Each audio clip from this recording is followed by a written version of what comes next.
Great. And then I immediately realized that I might have multiple windows of Roll20 up. That feels good. Yay! I have so many tabs open right now. Like 4 people in a row were just like, here, what if you open 10 tabs for this random thought? Anyway, so who wants to tell us what happened last time? It was a good last time. The feast started And finished. and finished really. Well, we didn't get to serve all of the dishes because there was Mhm. some chaos. One last. Somebody Somebody started tried shooting. to kill the god. You know, let's be real. We've all seen how this campaign was going. It was only a matter of time before someone tried to kill a god. Yeah. But in fairness, nobody shot at a god. Just someone shot at Sphinx. The I shot the at bowl. something the Sphinx was holding. Mhm. Yeah, a bowl. Because it was the wrong color. Sort of as apology for being late, why don't I do some of these and we'll see what you guys feel like adding into it. We did some stuff pre-feast. That was important. Most notably was Tyrus went down to requisitions and actually sweet-talked Geralt into giving you guys the Fury Reaver on the promise that you'd pay for it later. That was kind of I'll neat. gladly pay you Tuesday for a cheeseburger today. He didn't know it was the last session. Honestly, this is a weird looking cheeseburger. But it worked. And he was like, yeah, fine. I guess we don't normally do credit, but you're telling me that you will have the requisition credit here soon. So, okay, fine. Meanwhile, Rayon went and reported into Racklin, telling him that he was getting to be the official taste tester, which, man, if only. That sounds like a great job, except for the poison part. Yeah. And Holden and Mira went and found Mortavio, who was hanging out in a downstairs classroom, and effectively was like, yep, trust me, I am here to help people. I am all in just to make sure this all goes smoothly. Don't mind the fact that I'm sneaking into this feast. It's just because it's crowded. But then we got into the feast itself, and it was 12 dishes. Well, it was talking with people, then 12 dishes, then more talking with people, and then theoretically 12 dishes, but we only got like 10 in. We had some great conversations with people, which a lot of you guys have in various forms in your Feast Convos folder. I took a look at that and was like, wow, yeah. Not me. Yeah. Some people were more successful than others. Everyone was more successful than me. Yeah. That is true. I only got one out of pity. I'm going to say this much. Maybe the most important one was the one that nobody picked up on. The 2 Dragonborn? No, you guys got that. Oh. No, there was one in particular between Sirius and Andromeda. Oh. When you guys walked up and collectively rolled like a 7. It's like, well, that's unfortunate, but they'll figure it out eventually. Got a lot of good information in there. 1 or 2 things that I think maybe are like blatantly incorrect, but that's funny, so whatever. But also of relevance was the feast was interrupted right before the intermission by Mayor Orso and Matron Ilovna, who the mayor was demanding his seat at the feast. And the Telemarian elite guard didn't appreciate that someone was barreling into the feast. And now there's no mayor of Cross's Rest. Oh, those are the people I prophesied showing up. Yeah. Yeah. And then they did. That was actually one of the big themes of the last episode was, what if we just predicted everything that Zell was going to do by like 10 seconds? There were like 3 of them. I don't even remember them all. There was definitely that one, and a couple more, and I can't remember them. Oh, that's gonna bug the crap out of me. We'll just have to watch the VOD. I will Yeah. have to watch the VOD. Trust me, I'm very excited to go through that at some point, except I will mute every time that I'm talking. You're gonna make it a telling little the challenging. story. You have to So listen. I know, right? 70% of the stream's going to be muted. Yeah. But you also heard from interesting side stories involving Jabix, Night in Dreams, and Mortavio, Yep. which I loved. The 2 mysterious Dragonborn that you guys never met through the entire campaign. Yep. Uh, Well, Well, we technically met one of them one. technically. Yeah, that- but never yeah, face to face. He Yeah, sent, never he met sent in us some person. muffins. And technically, Rayun caught a glimpse of this guy, like at the beginning of the campaign, yeah. and then immediately ran away. There was an interesting conversation between Christale and Mulholland. And then also, Mira caught some strange conversation between Counselor Chikel and Mr. Torset. Yep. Who I don't think Mira even knows who that guy is. I do not. It's Mr. Torset. Does he have a wild ride? Hornal Torset. Man, no, that would make him way cooler than he is. And then a bunch of people got to hang out with Molo and Cran, and that was lovely as well.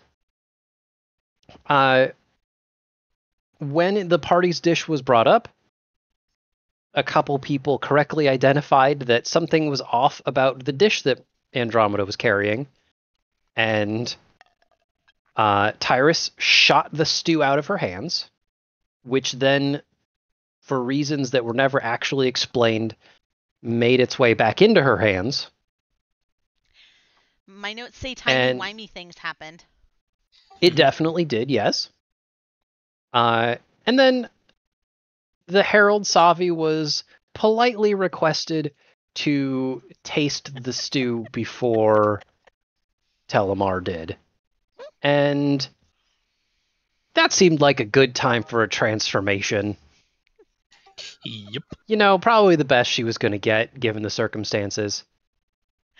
I know it was a really big moment for us. In my notes, I captured it saying, "She pushes back from the table and transforms into Savamore. We did it. We routed her. And she killed Telemar's dog before. What a dick." Yeah, That's actually what I wrote down. That's so mean. that's actually backwards. It's worth pointing out, she was the one who told Telemar, "You killed my dog." Wait, Telemar killed her dog? Yeah.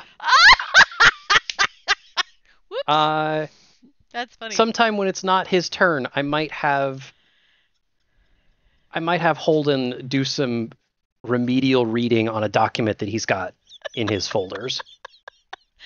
That's It's not even in a folder, but in his journal. In the meantime, there was that exclamation, and then Savamore shot off into the sky, Matrix style, and impressively, so did the incredibly round Mole Man. And then everybody kind of panicked. There was some big panic, but everybody got out safely except for a couple people that stuck around. Specifically, we had Ranmar, the 2 Sphinxes, the party, like Rare, some of the people that couldn't fly. And everybody was trying to figure out what to do. Hey, are we gonna go after them? Are we gonna help people get out? And then Andromeda tried to kill herself. Just like tearing at herself, tooth and claw. And Sirius just kind of let it happen. Like didn't intervene and didn't prompt anybody else to. And I remember that caught a really angry reaction from Mira. But his response was, in short, no, she has to deal with this herself.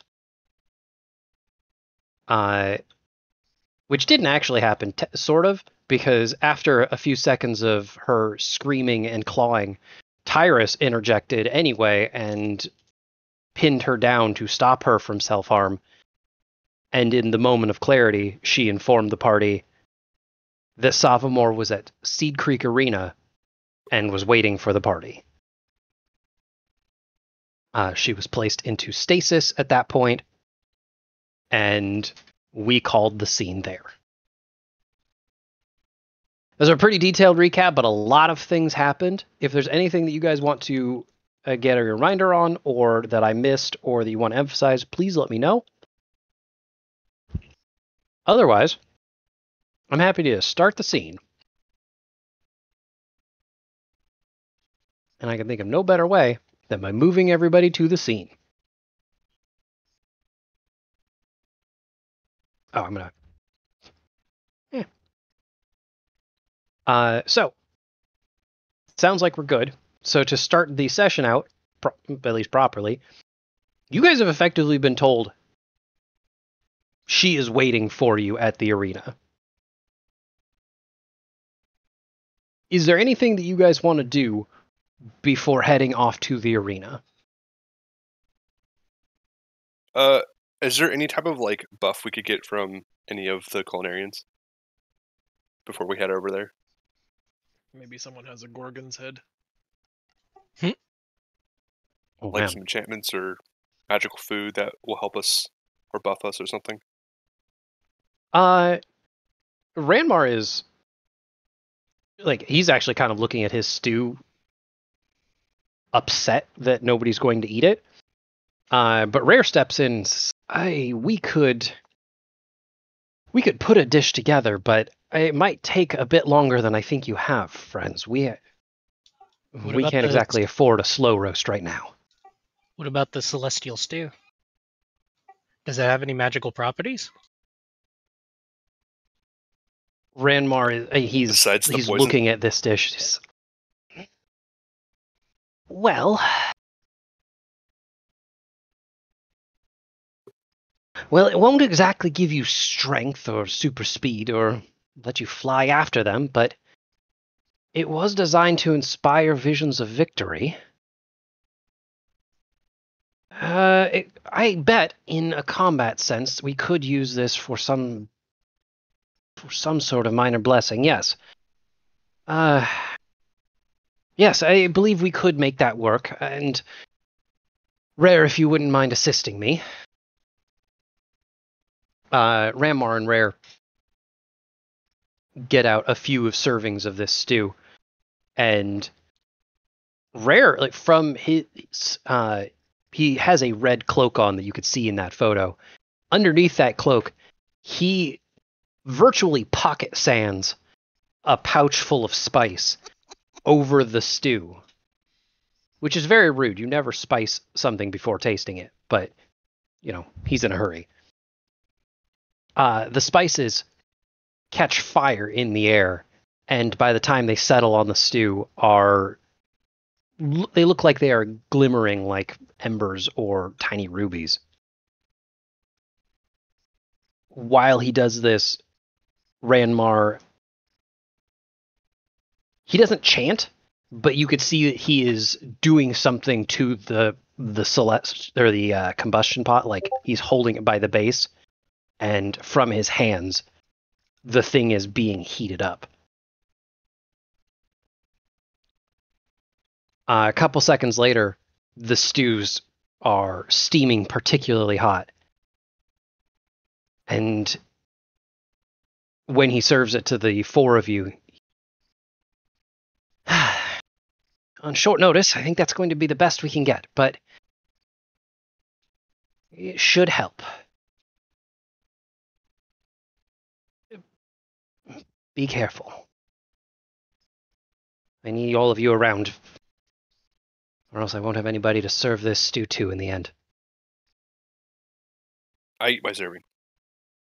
All right. I should be on that. This is one of my favorite buffs to hand out to people. When you eat this stew, first off, you can taste a lot of the elements that you have put into it. It is a very fiery dish. Even more so thanks to Rare's flourish. We'll go with that. Almost immediately, you are transported in your head to the scene of a great battle.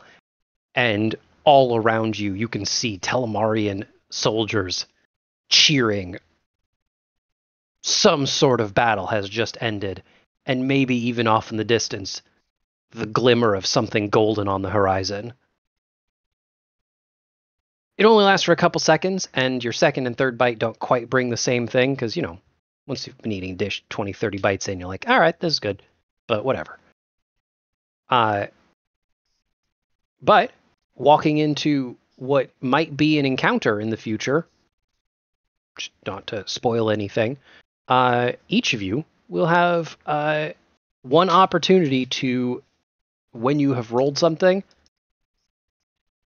just say, nah, ignore that roll, I hit. Or I succeed. Nice. Just one? You've only got the one. But at any point after you roll, you can look at that roll and say, I changed my mind, I succeed. Everyone good? Sounds good. Yep. All right. Rare can't do anything without some sort of showmanship, so he bows very deeply to the lot of you. And says, I'm not going to say the fate of the entirety of Porto Maria is in your hands. However, it might be. So, while I had to help evacuate in the event that things don't go well, we have to get all of the citizens of the city out as best we can, or at least a shelter. I wish all of you nothing but the best of success, and as soon as we're available, I will have support sent your way. Sirius nods as well. I will not be supporting you. Please forgive me. I will be tending to my daughter instead. She will need some help working through this. As a good father should. Racklin goes to help Ranmar with the stew, and I'm going to be honest, Ranmar looks a little sad. He does not look as happy as his picture suggests. But hey, at least someone got to try a stew. That's nice. And with that, with your blessing, I'd like to take us to Seed Creek Arena. You have my blessing. Let's do it. Say the blessing. As you guys leave the hall, it is fairly chaotic. The hall itself is pretty messed up with just people running around. Telemarian acolytes and Porto Marian citizens alike. Even the acolytes aren't really sure what's going on, but their patron deity is up in the sky fighting someone, and they're not sure as a collective if they should be excited or terrified. And when you get outside the building, you can see why. They are clashing in the sky, like flying away from each other and flying back to each other. They're not even touching the ground. And also look way bigger than they did just a minute ago in the hall.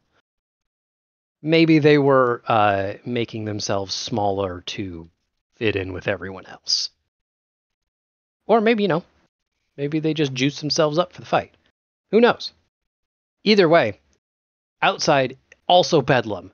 Especially because a lot of the people that weren't in the feast hall, they have no idea what is going on, except that there is a godly fight going on in the sky.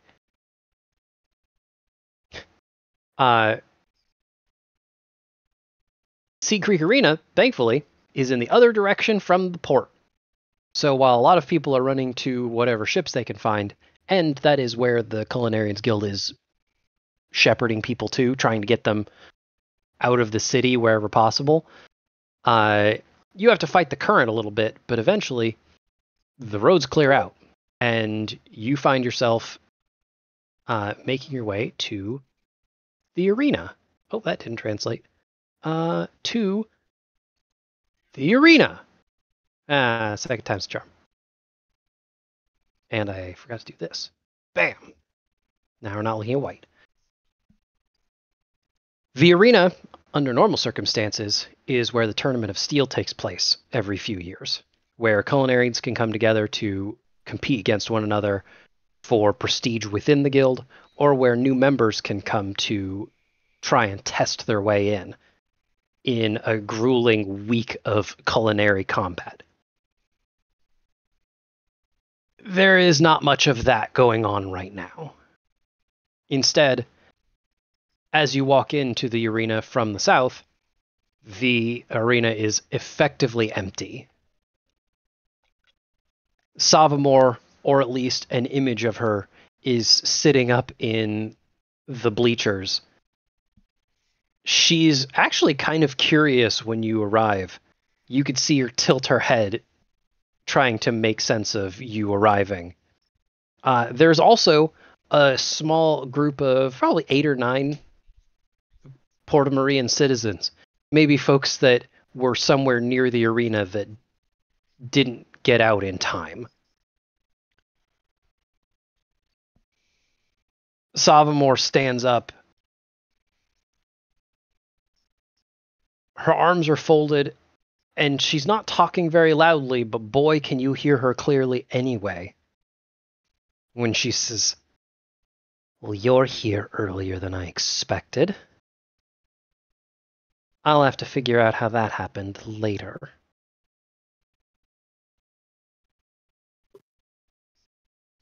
But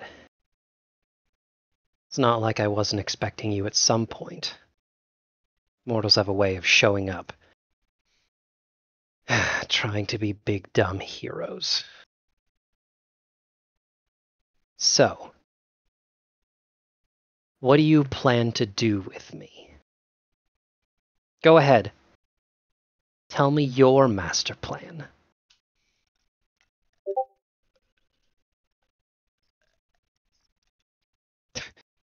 Perfect. Perfect gif.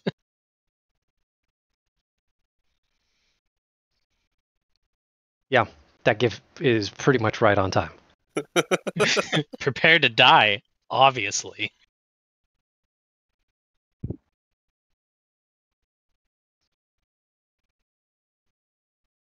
I will admit, in this final moment, I'm not going to let you guys just meme at me. So, she definitely stands there with her arms crossed, waiting for a response from you. I feel like Mira has the floor on this one. She has the most beef with this person. I'm going to She step does. forward and say, I wouldn't wait another minute. Let's decide this now. She throws her arms. Oh. She puts her arms up curiously and says, "Now that's adorable. I remember that fight, though. That spirit in your eyes, and I will love to see it broken. Well, what have you got, heroes? Somebody want to sling a bow or throw some spells my way?" Yep, we're in range. I think we just light her up. Yep. Yeah, I'd like to give her a nice big old shoot with the beam rifle. I'm just going to roll initiative because Mira's ready to throw down. I've been waiting for this. I'm gonna say, let's go ahead and roll initiative. Gonna give her but an old-fashioned taunt. Ugh. Oh, dang! Wow, you guys. Wow. You guys might give me a shot. Because of the way these initiatives rolled, Holden, I'm going to give you the honor of the first shot as, we'll say, a surprise round. We know how this goes. You point and arrow goes boom. But you watch as that. Oh, yeah, perfect. That bolt goes straight at her. You know, you've done this before. No problem at all. And about 5 or 6 feet away from her, does a perfect U-turn, 180 degrees, before flying directly back at you and digging itself into the dirt maybe 3 or 4 feet from you. She is grinning wickedly. And did you think that would work? Do you even think I'm here? Look up in the sky, mortals. My real business is elsewhere. Or maybe it isn't. Are you too chicken to face us because you know you'll lose? Come now. Do you really think that a goddess of betrayal is going to face her opponents in honorable combat? No, I have a better plan. She reaches behind her and like hammer spaces a scroll. The scroll opens and she looks at it with a grin before saying, "Let's dig into your past. Let's see what juicy drama I can uncover." She gives the scroll a tap with her other hand, and right in front of you, like 15 feet away, a brilliant golden ring appears on the ground. It's not quite right. I'm going to fix something on the fly. I'm going to say, probably everybody's surprise, the ring opens, and a few seconds later, rising up from that ring is Sirius. You can't be. He is standing with his back to you, facing Savamore, with his arms folded. He looks directly at the goddess and says, "Ma'am, I have chosen to answer this call in the place of my daughter. She is otherwise indisposed. However, you will find that she will be breaking her deal with you. And, should anybody look into that arrangement, I think they will find it void regardless. You will need to seek service from someone else."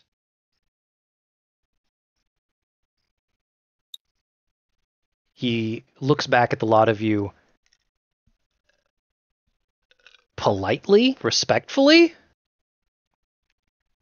before turning back and saying, "If you have any complaints about my service, feel free to bring it up with my patron."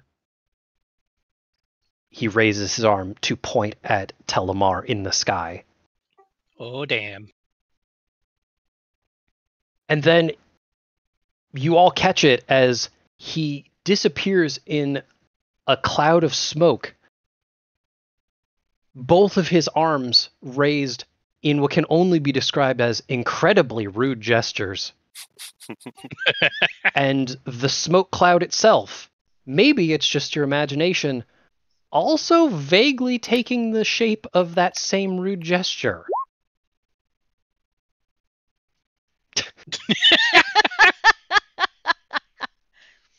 Savamore is genuinely stunned.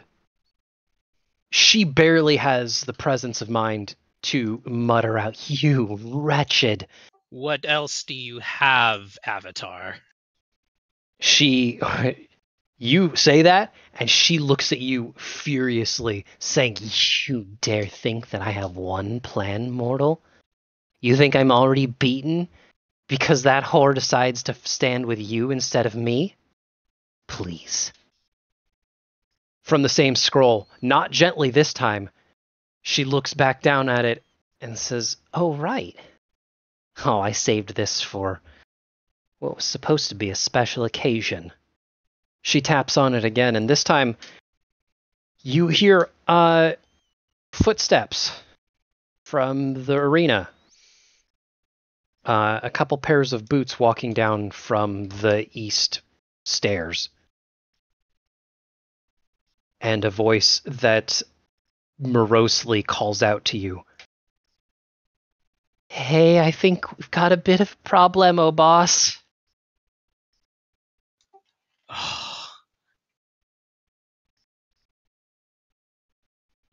You all can see, because the arena is very open right now, the goblin form of Talik Bluntblade, along with a couple other goblins in their tow, making their way down the stairs. Their weapons are sheathed, but they are definitely armed for combat. Besides Talik, one of them wearing full plate and sword and shield, and the other wearing some delicate silk robes. Can I get perception checks from everybody?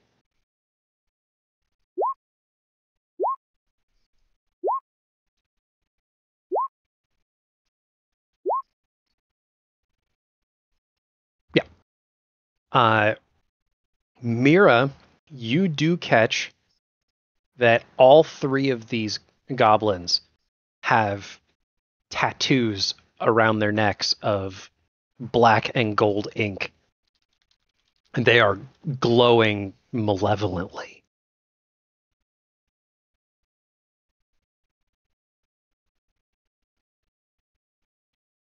Talik does not look happy to see you all.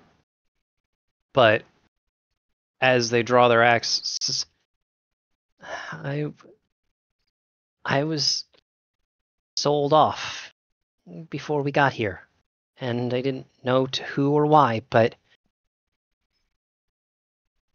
sure is pretty obvious now.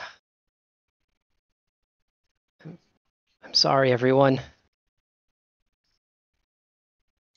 But it's as they brandish their axe, they add, "It's really time to hobnob with some gob, huh?" You could join the right side of the fight. Nothing says you have to fight against us. Savamore just touches that piece of parchment that she's holding, and all three of them wince in pain pretty noticeably. It definitely seems like that is not true, Mira. You just wait till it's my turn. All right, I have to do some quick initiative stuff because I've randomly got Tyrus on here twice. I think his perception carried over somehow. Nice. Let's see if I... Oh, yeah, that works. And we'll reorganize this. You two are next to each other. And then I'm apparently writing on the map. That's cool. I didn't know I could do that. So I'm going to open up a few people from the Gob Pack. And then we will get right into this. We've got... Oh, these need to load a little faster. Got this one. We've got Guys, I have an idea. this one. Go on. What if I shoot the scroll out of her hand and just disintegrate it? I feel like that's never not worked, so. That might work. I mean, he did give us a once per like session. It just hits. I could just use it on that and like get it through the shield, and just destroy the scroll, and then get them on our side. I mean, I don't know exactly how evil a dungeon master he is. He just said that it would turn it into a success that could just, instead of it hitting her, rebound and hit you. It's true. Still hit. It's true. But is it worth trying? It's your freebie. I don't hate it. I'm going to say I'm not going to let you do that. Okay. let's cut that one out. As much as happy as I am that you are thinking creatively, I'm more saying, hey, we're not going to let the same trick work twice.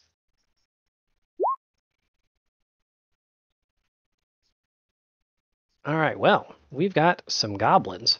And hey, one of those goblins didn't roll better than you guys. So that's nice. Are we on a raised platform or are we on the floor with them?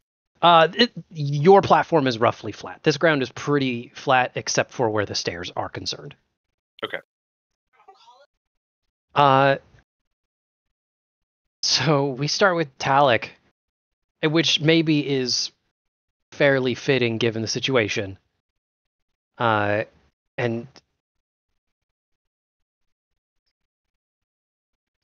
Talik does not waste any time. Nope, that's the measuring tool.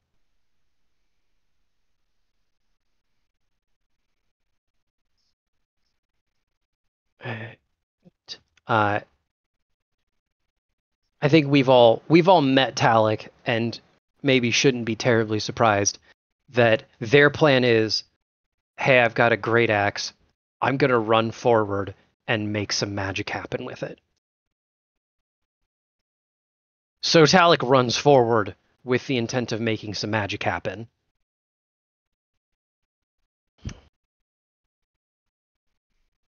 Hey, Mira. There's a great axe coming at you. Oh, wow. Yep, there sure is. And we're going to go with...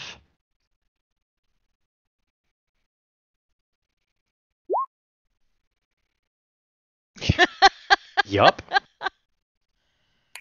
All right.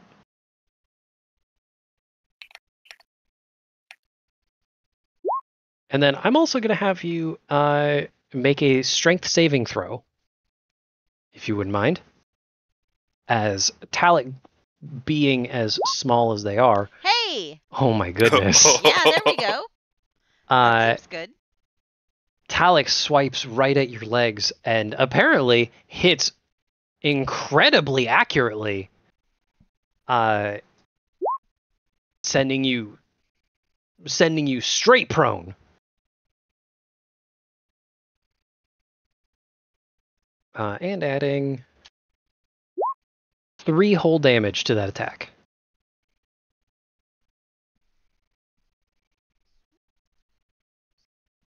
So I take just 3?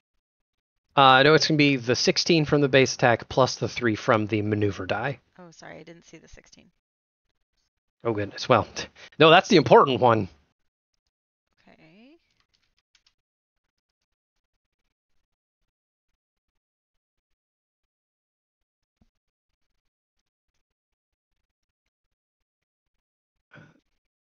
Here.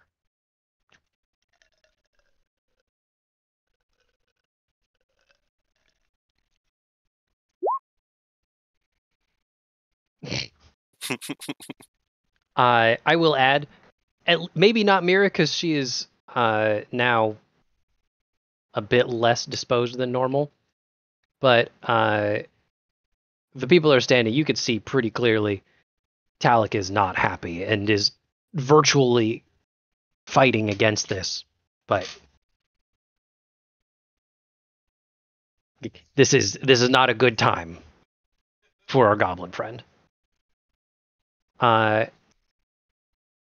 Next in line is the wizard in the back. The wizard steps forward a little bit and casts one of my favorite spells, especially because depending on my add-ons, sometimes it's translated funny to fog butt. Oh, it didn't translate this time. All right, that's fine. I have a great Chrome add-on that changes every instance word cloud to the word butt. It makes for some really great TED Talks. But in the meantime, the wizard puts together a fog cloud and just gently places that cloud Ooh, perfect. No, that's a premium asset. I can't have that. This one. Did that work? It did. Gently places that fog cloud here. Wow, that is really hard to see. It is very hard to see. Yeah. Yeah. I regret my fog cloud a little bit. You can use the color shader on the tool to darken it by giving it the shade of like purple or brown or black or something. It's also apparently it's saying it's animated. I have no idea how to do the thing that you just said, but I can see it, but it's like incredibly light. that didn't help. That didn't help. All right, I'm going to work on this. But in the meantime, we can move in the turn order. Rayun.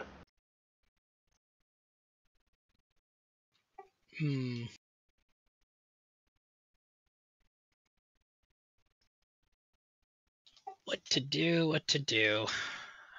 Oh, never mind. I have the perfect token. Gosh, I have the tokens for everything. I can't move any. Well, I could, but Look at that incredibly low poly mushroom cloud. it's pretty good.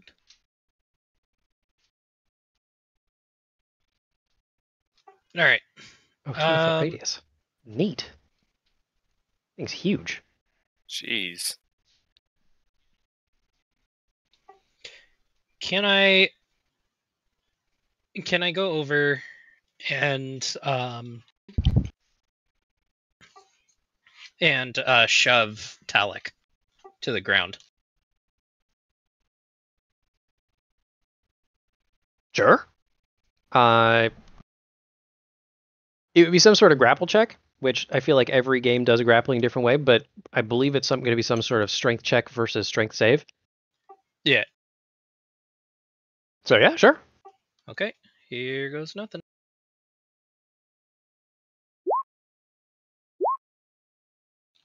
Oh. Well, if it matches the AC, it goes through, right? Would it be the same for a save? Well, it's me pushing. It's me pushing against him, so.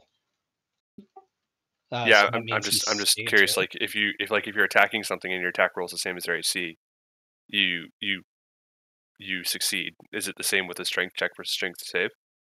Based on the player's handbook, Rule 174, if the contest results in a tie, the situation remains the same as it was before the contest. So it looks like in this case, you would need to beat their strength save.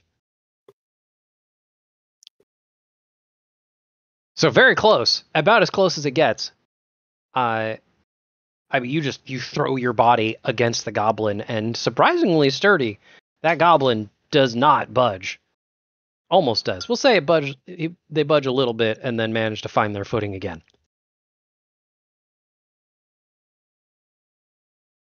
But they even respond, please, don't do this.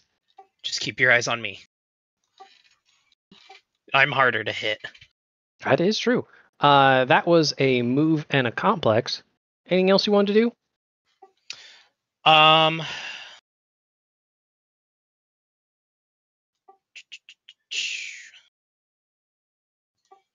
go ahead and just save the rest of like my spells and stuff like that, and pass it on to hold it.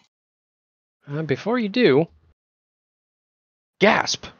A bolt from the darkness. All right. You know, I'm gonna be honest. This is not my proudest moment that I forgot to give the rogue that appears from the shadows a weapon. Nope. So it's going to look an awful lot like Talik is attacking, but for less damage. Because I have to do this on the fly. However,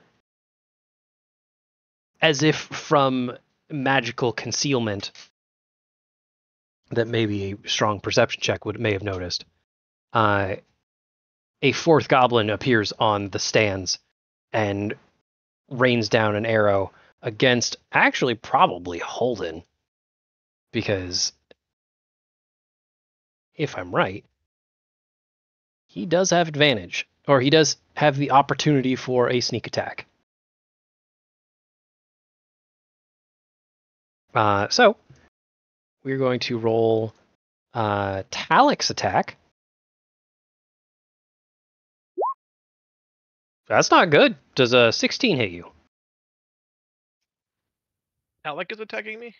Talik is not attacking you. The rogue is. I just don't have the rogue's attack set up in roll 20 see. because I forgot. I'll use my reaction to cast shield, making my AC 19.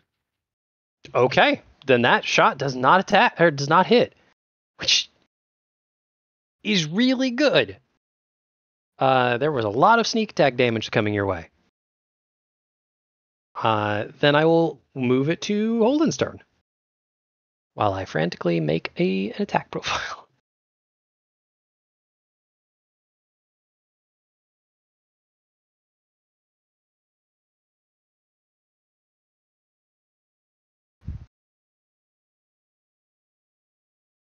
I'm gonna use my free once per day Misty Step to teleport to here.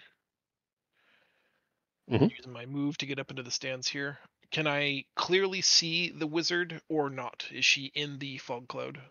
They're both still in the fog cloud.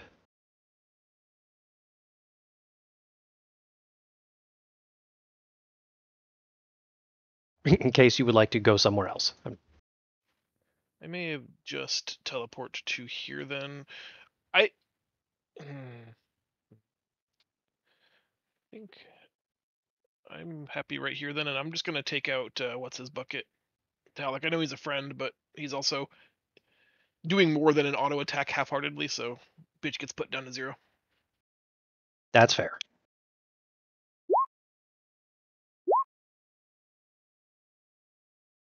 Okay, well, one of those definitely hits. I like the consistency of the damage though. That's true. Ooh, yeah. Mhm. Dang. Okay. I have to Glitch move put. there and glitch bite. No glitch bite. Pass turn. All right. Minus 21 is math. Players can see, not edit. Visible to everyone. I might just learn how these action or health bars work by the end of this campaign. Maybe. Tyrus, you're up next.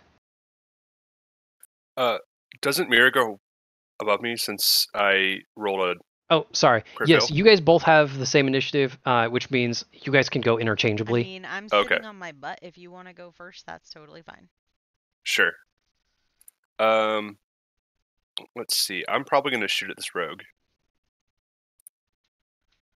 Yeah, I'm going to shoot this rogue. Okay. With the beam rifle. Mm-hmm. 12 you'll hit. get there eventually. Then I'll shoot it again. Mm-hmm. Yeah, there you go. I told you you'd get there eventually. Max damage, nice. Mm-hmm. And I'm glad that now we've got a real sniper fight on our hands. Maybe. Where, actually, yeah, okay, good to know. I mean, he is raining arrows down on you guys, and didn't actually succeed. And comparatively, you're at least shooting faster than him. I need And to then do I'm going to math. move here next to Holden.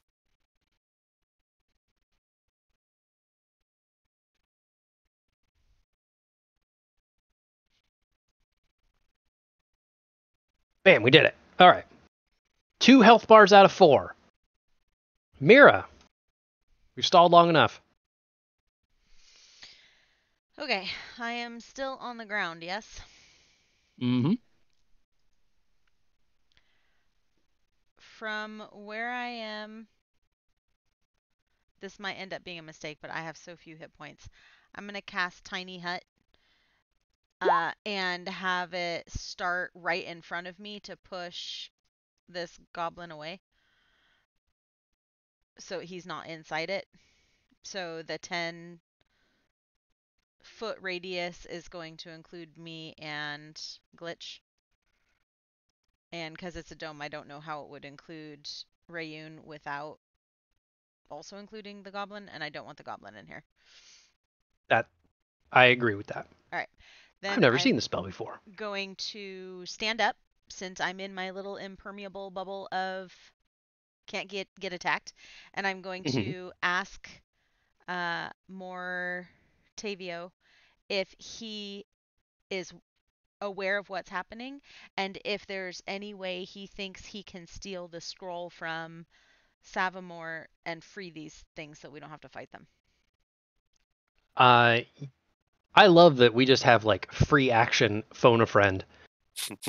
In this case, you reach out to him and instantly see that he is surrounded by hundreds of people.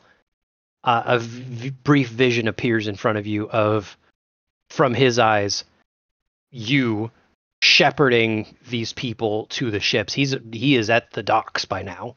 Okay.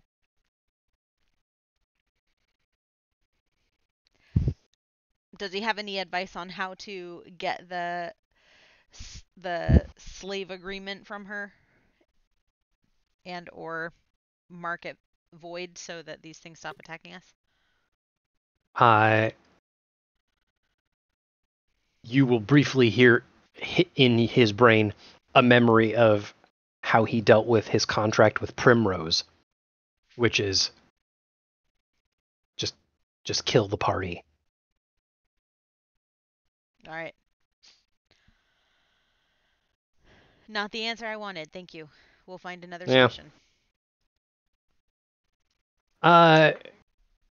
Goblin number 4. Thank goodness I have more goblins. Goblin number 4, the armored one, who was weirdly dressed like the tank and then went last. Real bummer there. Now has someone they can run to.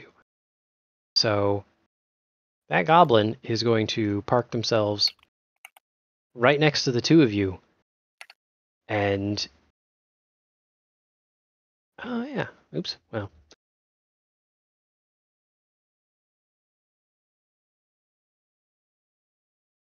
she first lets off a swing at. Oh hey, I remembered to make a weapon attack. Thank goodness. It takes a swing at. Flip a coin. Holden. That's actually a funny picture now. I say that was a great coin for that. But I don't even know if your shield is up, but I don't think a 15 hits you regardless, yes? Shield is down and static AC is 14. Oh, okay. Wow, that's a good shield then. Okay. Well, then that one will connect, but thankfully not anywhere near as good as Talix.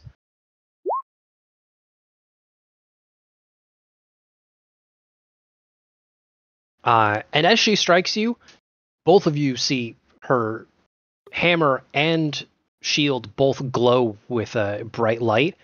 She slams that shield, which is like roughly a normal large shield, but on her is a very large shield, into the ground. And it's going to have both of you guys make a wisdom saving throw. As she issues you, the two of you guys, a divine challenge.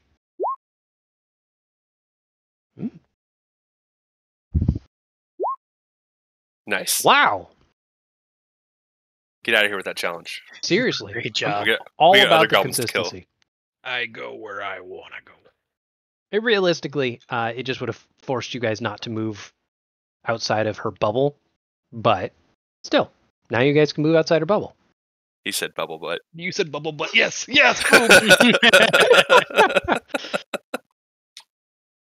Wow. Couldn't get back to my push and talk pad fast enough. Oh. Well, we go back to the top of the round, and I did have to remember that Mira is protected by a bubble. I almost said it again. So there's a lot of bubbles going on right now. Yep. Seeing that there is a shield that Talik probably can't get through, their plan now is, well, I guess I'm gonna have to swing it at the person that they can. That is this character sheet. And oh yeah, well, I know that for next time. I don't think an 18 hits you. Miss. They will Nice. make their second attack. Miss. Wow. I'm not even mad. I'm so happy to see these 4 18s in a row. That's impressive. But Talik, being as lucky as they are, I'm gonna try and roll that last one a second time. We're gonna make one more attempt at this. I was really hoping it'd be another 18. Meets. Okay.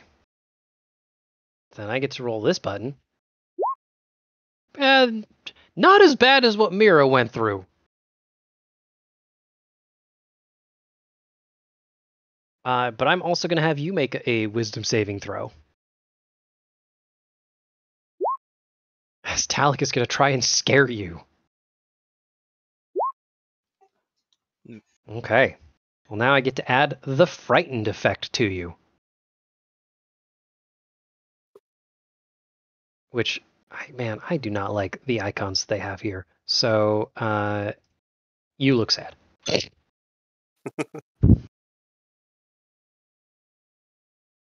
If I remember right, frightened is disadvantage on attack rolls, and you can't move closer to them.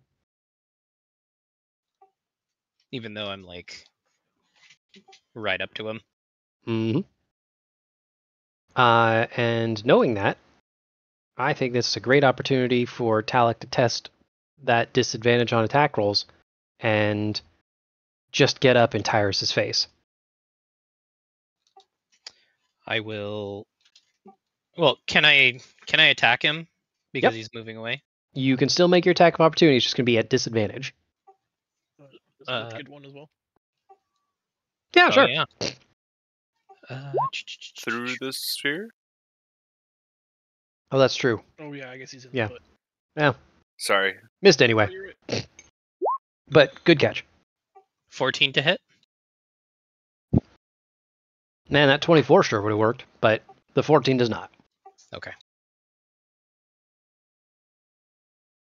All right, disadvantage. Man, frightened is awesome. Let's move on to the Wizardess.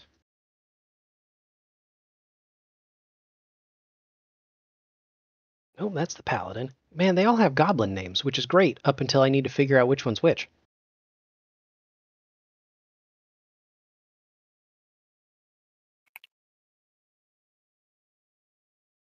Let's see.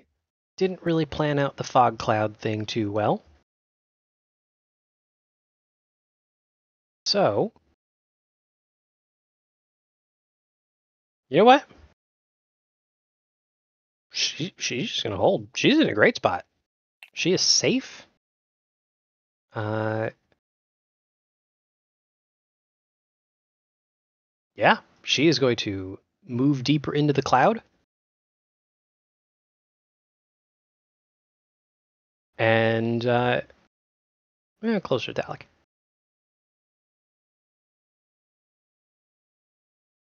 And can do this? No, can't do that spell. So we're probably...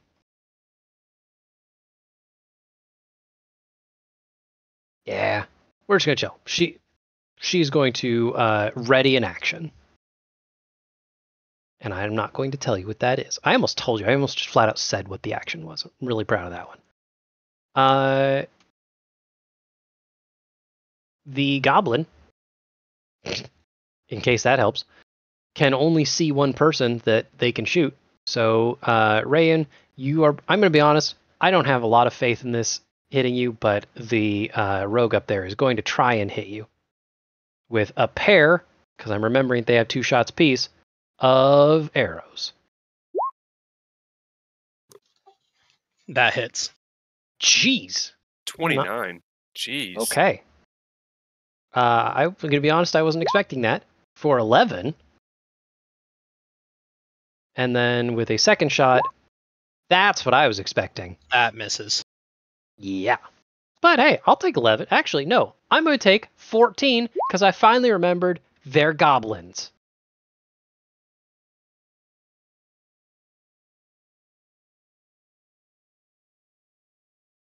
So 14 damage total.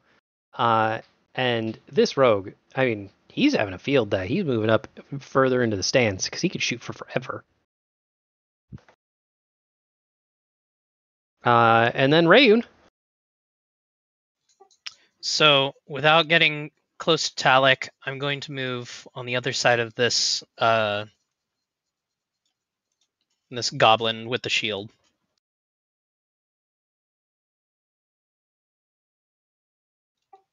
And I'm going to attack. You can't see me squinting my eyes trying to make sure that's okay, but there is a world where you could run in a big circle to avoid getting closer, so. Right. So Okay. You know what? I'm for it. So I started right here, moved Yep. here, and then I shot across. Yeah, and I'm saying, like, if you also went down 2 squares and then went around, like, you could do a big old swing and circle of something like this. Yeah. So, you know what? I'm giving it to you. Hooray!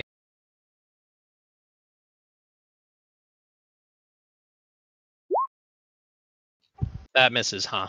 Oh, yeah. Hey.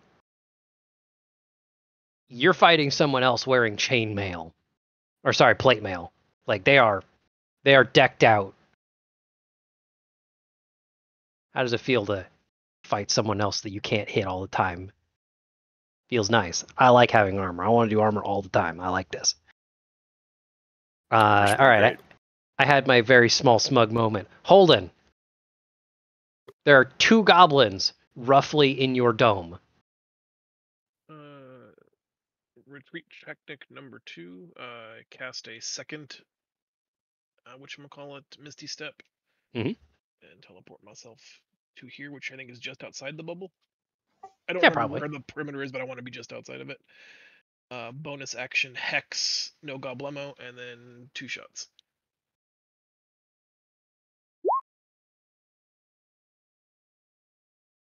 Well, you know, sometimes the people just roll crits. That happens. That's a lot. The punishment is I'm going to make you do the math. I see 51.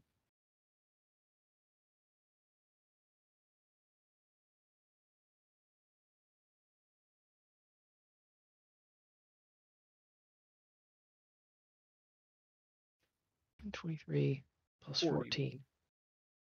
41? Yes. 41, sorry. 41.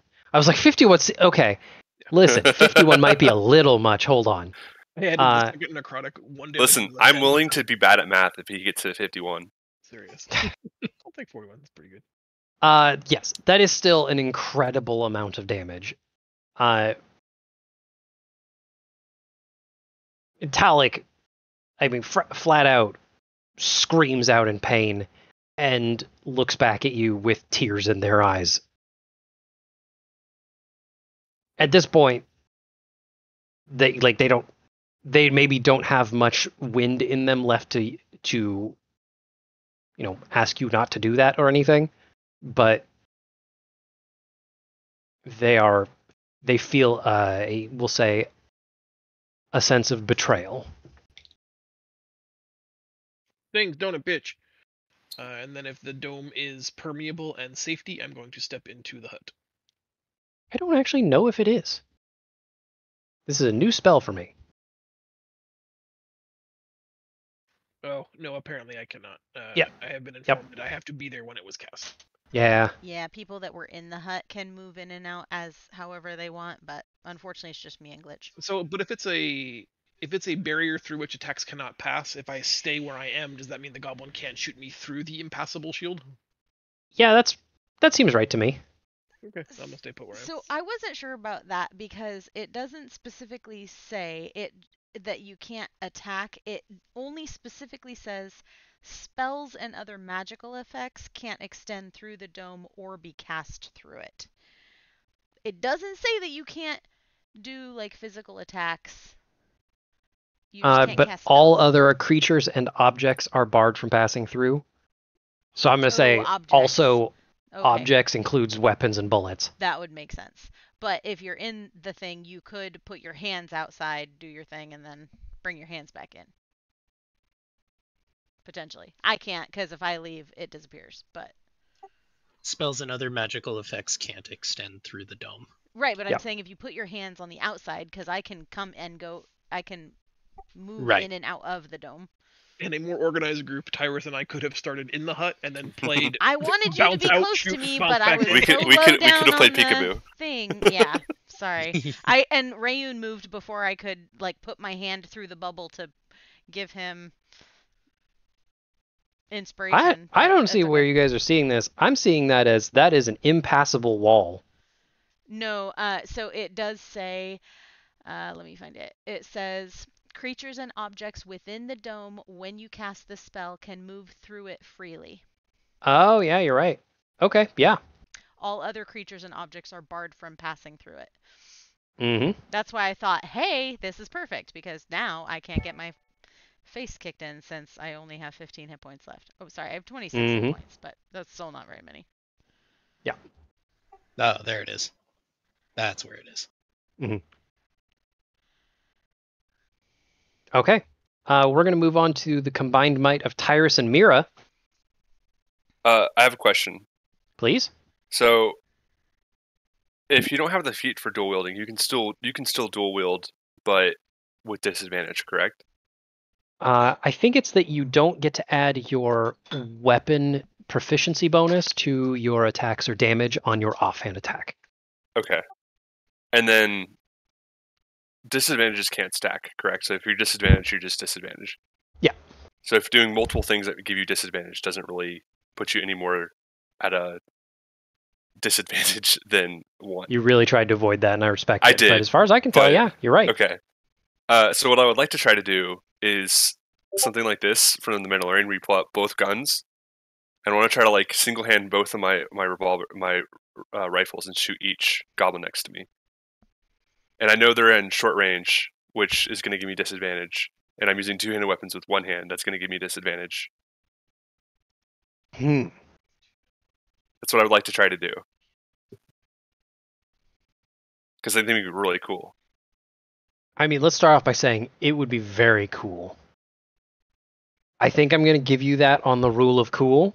But yes, you will be at disadvantage on both of those shots.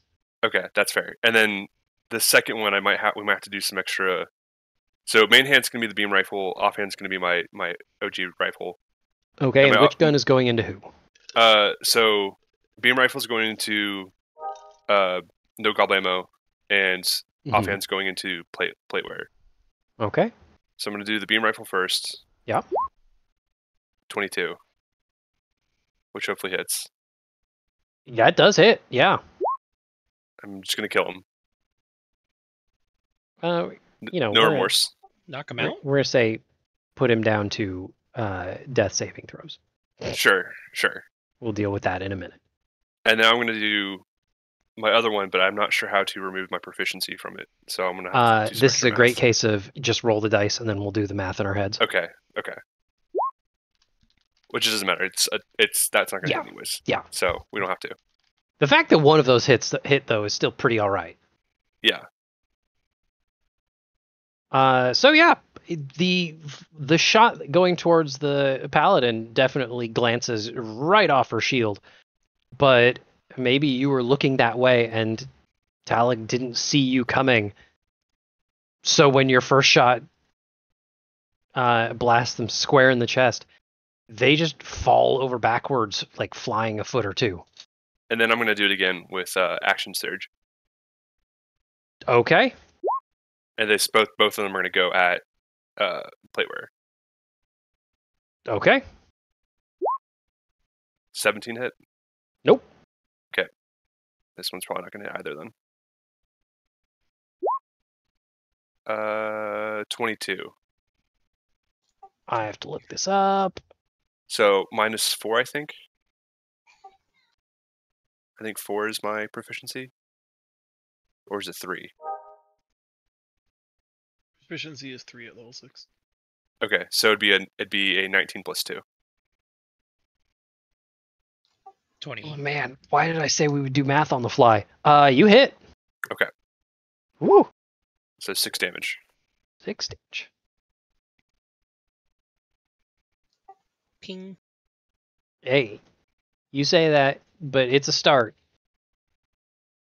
So like, I pulled out both my rifles. I aim one in each direction. I shoot Halleck, and then I spin around and point both at the other goblin and just fire both at him, and one hits. Mhm. Yeah, and hey, to your credit, that it was looked both pretty cool and mildly effective. What's And the important is thing it I looked was cool. worried about, none of your guns exploded.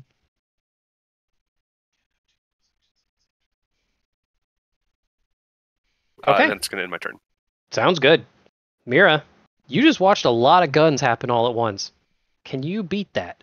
Well, since we have established that I can't cast anything in or out of or I can't cast anything through the whatchamacallit. Hold on, I need to check it again really That quick. classic novel, Through the Whatchamacallit. Yep. They can't extend through the dome or be cast through it. Okay. So that means if I were to put Bardic Inspiration on Glitch so that he could go out and attack things, that it wouldn't pass with him. Is that correct? Based on your understanding of the spell? Because I know that you have Sorry, say that again? If I cast Bardic Inspiration on Glitch, it won't carry through if he leaves the bubble. You know what? I might give you that one, because there's a difference between throwing a fireball through that barrier and giving someone a pep talk. Something that they can take with them. Okay. Yeah. And then it. Yeah, I'm willing to say buffs will make it through. I also just want to confirm that my understanding of this is correct. Where did it say? The spell ends if you leave its area. So if I'm not leaving the area, but I'm just reaching a hand out to touch Holden, could I cast a spell? Like, could I put Bardic Inspiration on him, since I can physically touch him? I think Bardic Inspiration has a range of 30 feet, doesn't it? But I'm guessing, well, maybe my head has to be out of the bubble then? Oh, I was just thinking, I thought Zell was saying buffs are cool. I'm saying the buff itself could leave that bubble. Okay. How does it says within 60 feet? So I more just want to make sure that I understand if I have to put it on Glitch versus if I can actually put it on somebody that's outside of the bubble, because it seems to me like I shouldn't be able to put it on someone outside the bubble unless my head is out of the bubble, but I don't want to leave it and have it go away. I'm going to say, both for the sake of simplicity and for how this game tends to work, that there isn't really a good mechanic for you putting a part of your body into a different space on the board. Okay.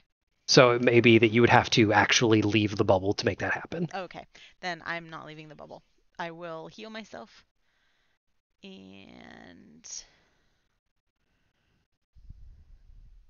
So, farther question: how does Bardic Inspiration cast? Is it like a pep talk, like you said? Is that how that works? That's how I've always read it to be. Yeah. And then is the dome soundproof? No, but I'm really working here to do my best to be a neutral rules lawyer here. Dang, my roll. I'm just staying in the bubble because my rolls suck. I think the clause that says spells and other magical effects is meant to encompass class features, and they can't extend through the dome. Yeah. Okay. I wasn't trying to reach anything. I was generally just trying to figure out if that would work or not. Positive, you're very comfortable while you do that healing. as I reread the spell. I am very comfortable. It is very pleasant here. Okay, so did So yeah, we decide that I can Bardic Inspiration glitch so that if he moves out of the bubble, he'll have I will let you inspire Glitch, yes. glitch. Okay, perfect. Then I'm going to cast Bardic Inspiration on glitch Okay. as my bonus. And I'm just going to stand here because I can't do anything else. But I also shouldn't die, so that's cool. And Okay. thank you. Mm-hmm.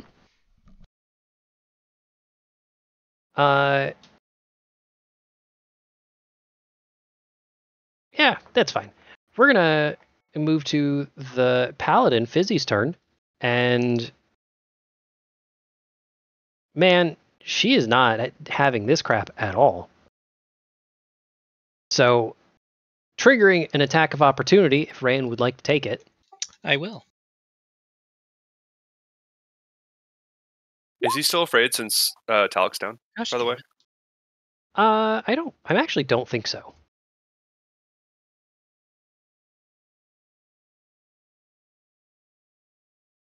Actually, no, for a different reason, because it's only until the end of Talik's turn anyway. okay.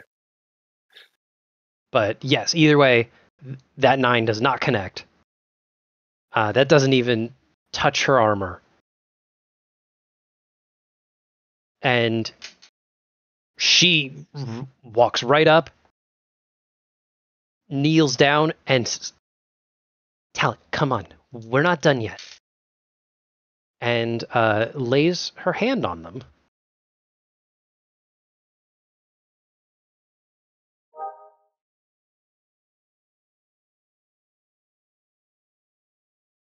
That is actually bonus action. Dang, No, she we'll used save all the her bonus lay on action. hands on that one.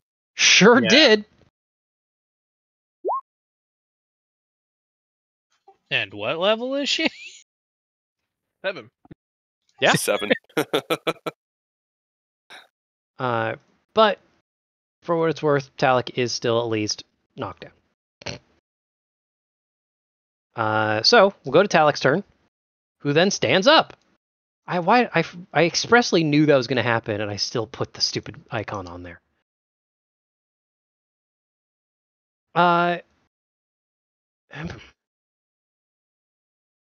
Let's see. You are currently still dual wielding for some reason. As an incident, I stowed the other one That's fair. Okay. because I can do that now at level Oh, 7. yeah, that's right. Because you're a gunslinger. That's partially why I wanted to do it, just to utilize that new skill of, I can swap out weapons incidentally now. Mm-hmm. You know what? Talik is going to stand up, and not having a ton of movement left, and also not 100% knowing where they are, considering they were dying a second ago, is just going to take another swing at you, Tyrus. Or 2. We'll go 2 swings. That sounds good. So the first swing is an extra attack button. The first swing, ooh, wow. That hits. That seems pretty good. That's it's a going to lot. be for 18, because Talik's going to add that Fury, the small bonus. And the second attack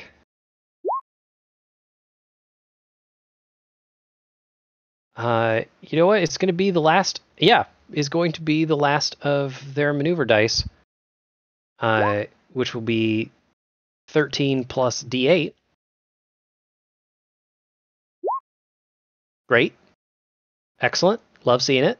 So 14, and we're going to go with having you make a strength saving throw, as Talik is going to try and get that beam rifle out of your hands. That one's stowed. It's the revolver. Oh, sorry, your revolver. Well, Yeah. they're going to try and knock the revolver out of your hands then. Okay, that's fair. And it's a strength saving throw? Yep. Dang. Man, you are inflappable.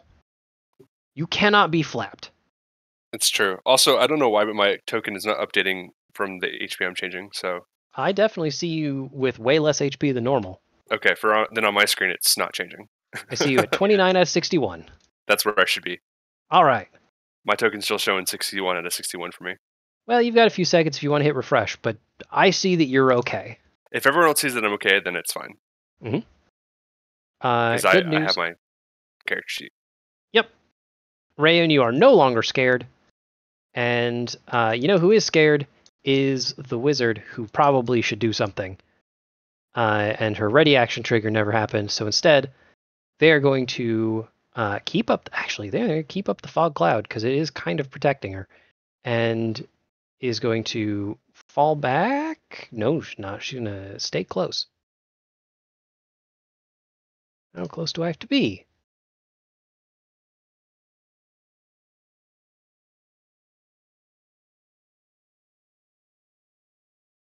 That close. Okay. And I'm going to remember that for next time. Man, got a lot of rules, and I swear I'm going to remember them all one day. This is the benefit of being a player, is I only have to have one character sheet memorized. The wizardess is going to get close to her tank friend, and is going to probably just make some magic happen. Tyrus. Oh, nope. That would zap the paladin. I was so excited, and now I can't. So instead,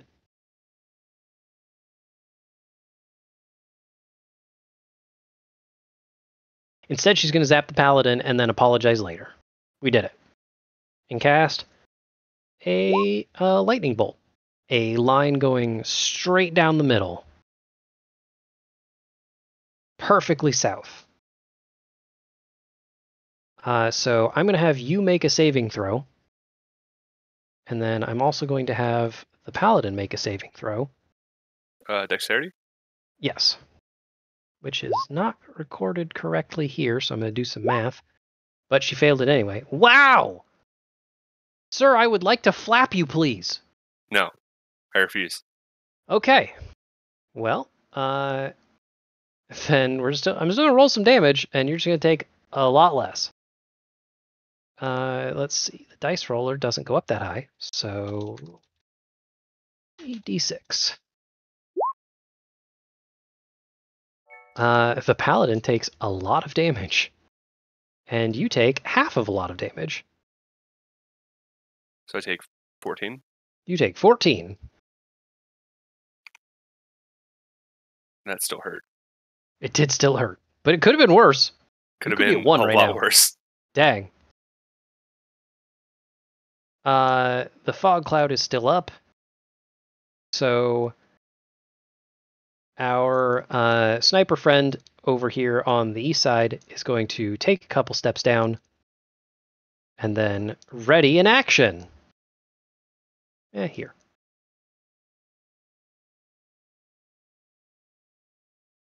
Actually, no. You know what? He's run into the cloud. And is going to we're going to get some use out of this goblin, gosh dang it. And then is going to use a bonus action to make a hide check, because they are now obscured.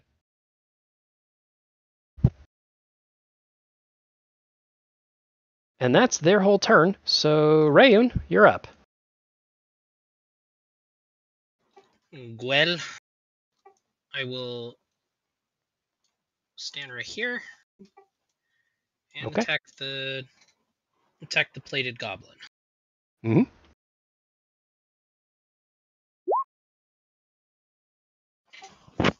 You know, this Fury Reaver that you guys work so hard on is... I think I probably should have went with the Rainbow Rapier at this point. Yeah, one day it's going to hit, though, and it's going to feel fantastic. But unfortunately, a 15 is not doing it. Nope. Not against a sturdy plate wearer like that. At least, you did hit her armor. Better than last time. Yeah. Is there a nice little scar on it now? Little scratch? Yeah, you know what? There is a nice ding in that armor. But, Nice. I mean, look, to her credit, this paladin is well polished for a goblin. Like, that armor was well taken care of, and now it is just a little battle damaged. Rain, is there anything else that you want to do? Because we still got plenty of turn.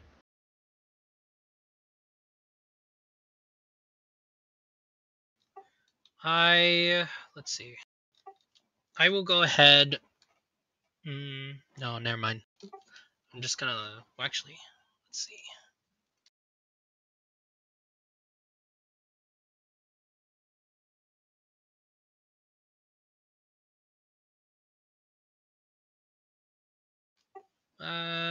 No.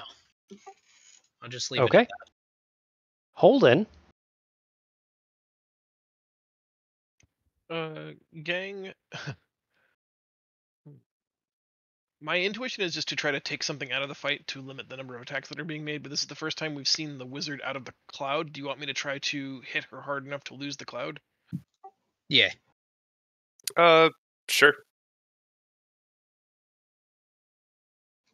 Try to get rid of enough of the range. I'm going to interrupt you real fast. That at the point where you declare her to be the target, her shield is going to trigger. The paladin's shield is going to trigger. And those bolts are going to be going right at that paladin instead.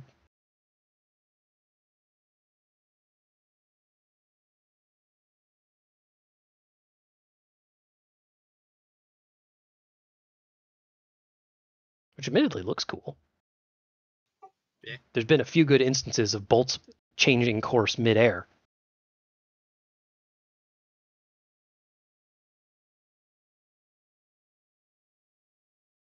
I don't like that, but I guess I'm committed to a plan. Mhm. I will use. No, just 2 attacks, and I'll use glitch with my bonus action instead. So 2 Okay. crossbows. Hey, for what it's worth, that first one hits. Second one was a 2. But you watch that crossbow bolt, the first one, goes flying over the goblin's head, and then reverts course and hits her in the back instead. Maybe the second time that Fizzy the paladin has been upset that she's been shot in the back by this goblin today.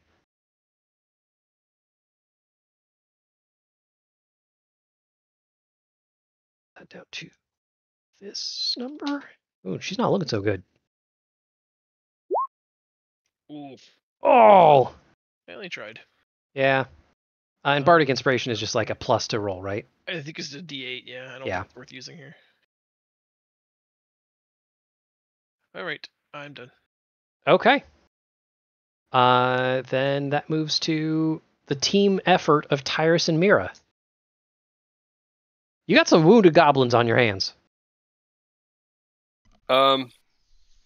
Yeah, but I'm also pretty dang wounded. That's true. I think I'm going to take the advanced dodge action. And Okay. Disengage. Moving. Let's see, 1, 2, 3, 4, 5, 6. Here. So it's going to get some attack opportunities on me, but at disadvantage. Yep. Let's see. So I'm going to roll this. Actually, that's actually pretty good. So you're going to get 1 parting blow from for 4 whole damage from the paladin. Okay.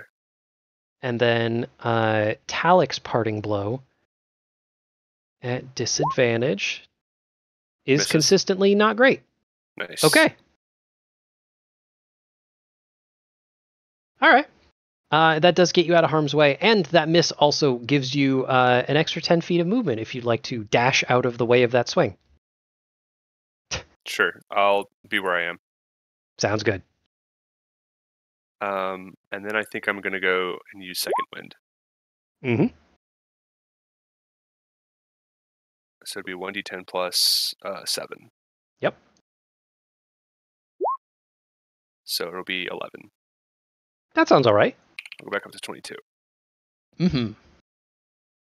Mira, literally holding down the fort.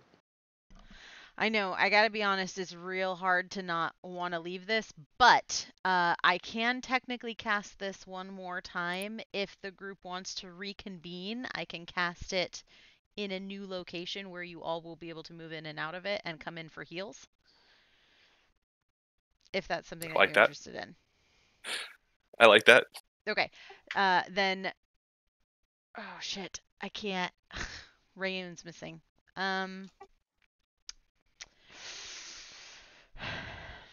All right, Rayun, can we make that the plan? Could you find a way to get here for your next turn, and I'll recast Tiny Hut at that point? Yeah. Because Holden and Tyrus are already here. And we established that I can't put a hand or a head out to cast a heal on you, Tyrus, so I'm sorry. Until I recast Tiny Hut, you're kind of stuck. That's fine.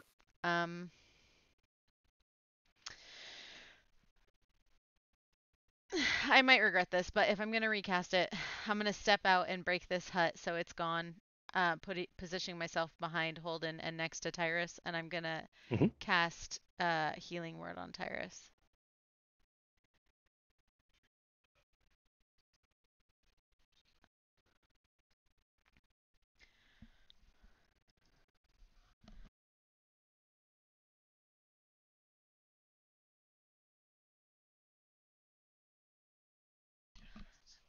Sorry, Healing Word, right?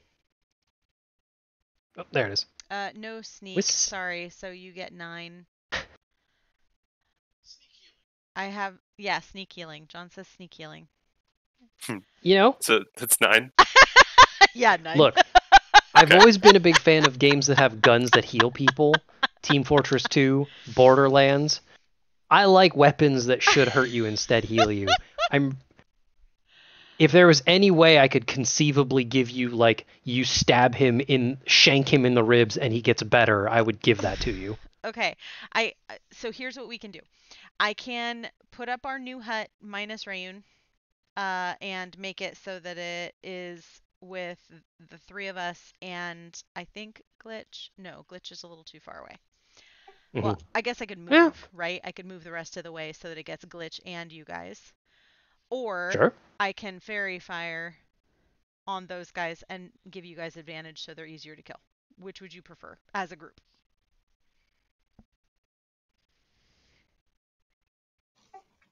More defense for the range, honestly. Okay, so I'm going to Tiny Hut then. And you guys will have to step out of the hut, but as long as I don't leave the hut, it will stay in place. So you'll have to step out of the hut to attack and then come back in. Okay. So I'm going to move up here. That should put a 10-foot radius around and above me. That should put Glitch and these guys. Yeah? You're all 2 squares away? Yeah, looks right. Perfect. All right. Welcome to my tiny hut. The air's a little dry in here. It's nice. Yeah, like suddenly you have air conditioning. That's awesome. And I can't do anything else now that we've got it. However, that is my turn. That was a bonus action and an action. It was. And some movement. We got it. That was pretty good.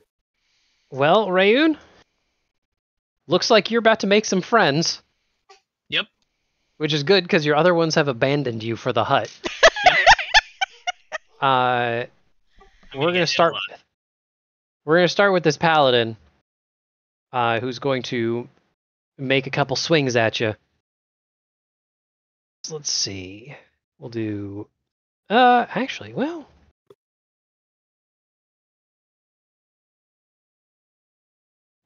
She's gonna start by, in case this wasn't enough, is going to put a Shield of Faith on Talik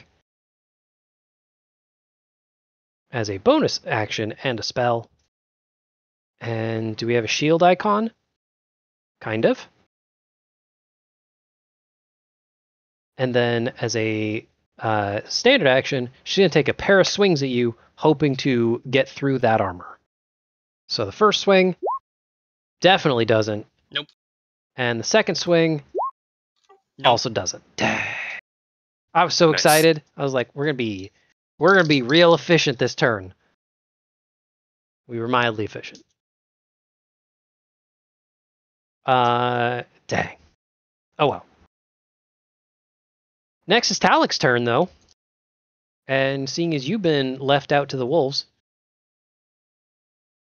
Talik is going to stay within that 10-foot bubble of missile attraction. I'm sorry, Raven.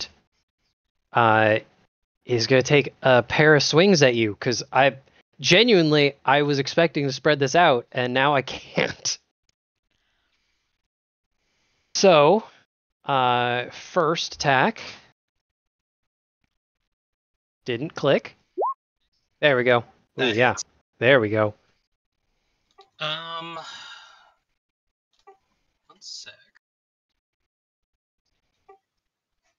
Fortunately, I'm out. Well, Go ahead. actually, that probably won't do anything. So 26. This, nope, that won't do anything. Okay. Good news is I'm out of superiority dice, which is a bummer. And it's only 12 damage. It could be worse. It could be like all of the times I hit Mira. 15. We're going to burn the last of his I'm a Goblin bonuses. Fury the Small. So 15 damage altogether? 15 altogether. And then he's going to use his extra attack to make a second swing, which also didn't go. There. Ooh, wow. And that hits. That also hits. Talik is rolling fire. For another Yeah, no. 15. He's down. We gotta get him up.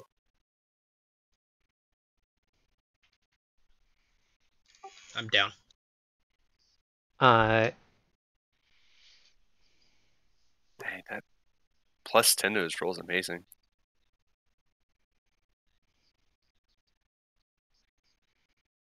when you go down, you hear, again, not a loud voice, but a voice that reaches you anyway, chuckling and say, "Oh, good.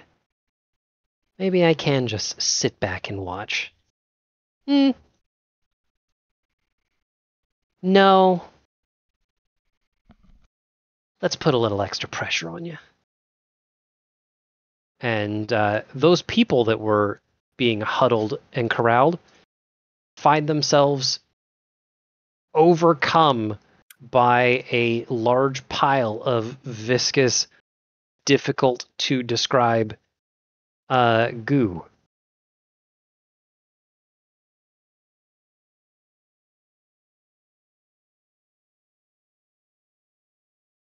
Not sure if that worked or not. I'm hopeful.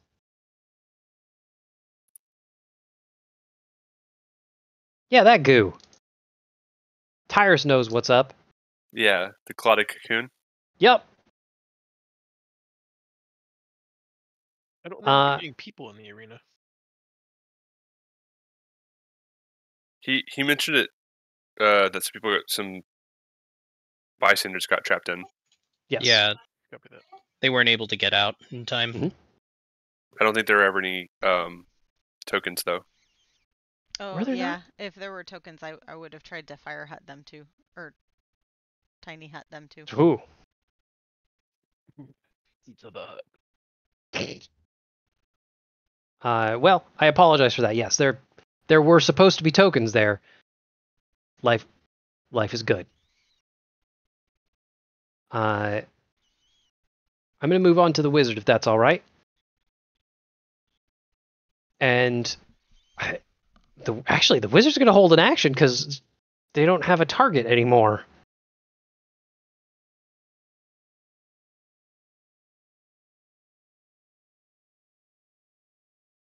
Actually, well,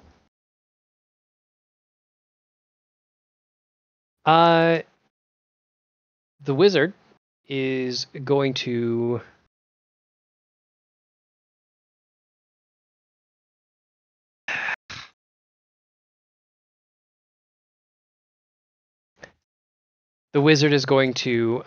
drop the fog cloud and then immediately recast it.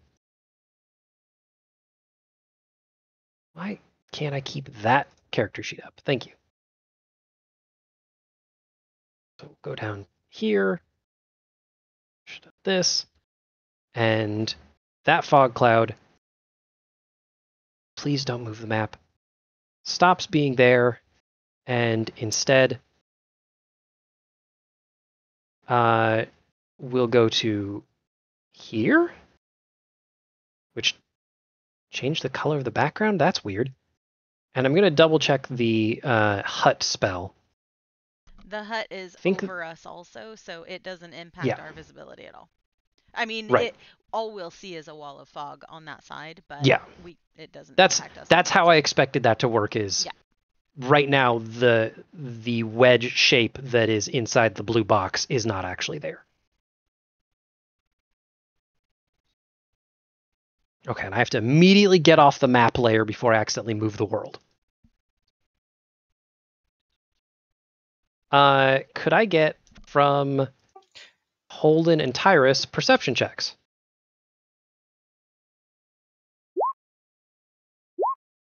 Okay. Cool story. That means it's Rayun's turn. Can I use second wind while I'm down?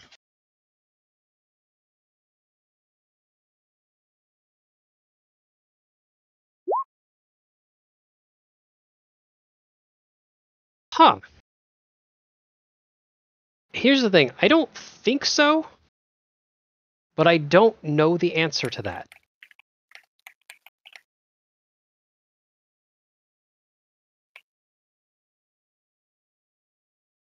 If you read the unconscious condition, I think it will answer for you.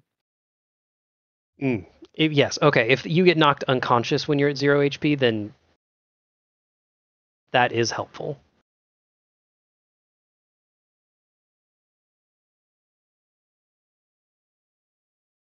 So that's a no on it then. Yeah. Okay. And I'm going to have you make a death saving throw if you wouldn't mind. Okay. Well, that's positive. You have one in the right direction.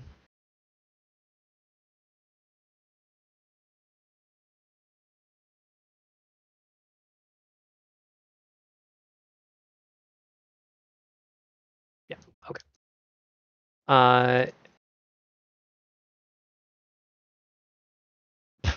Moving forward, the entire player team gets to take actions now.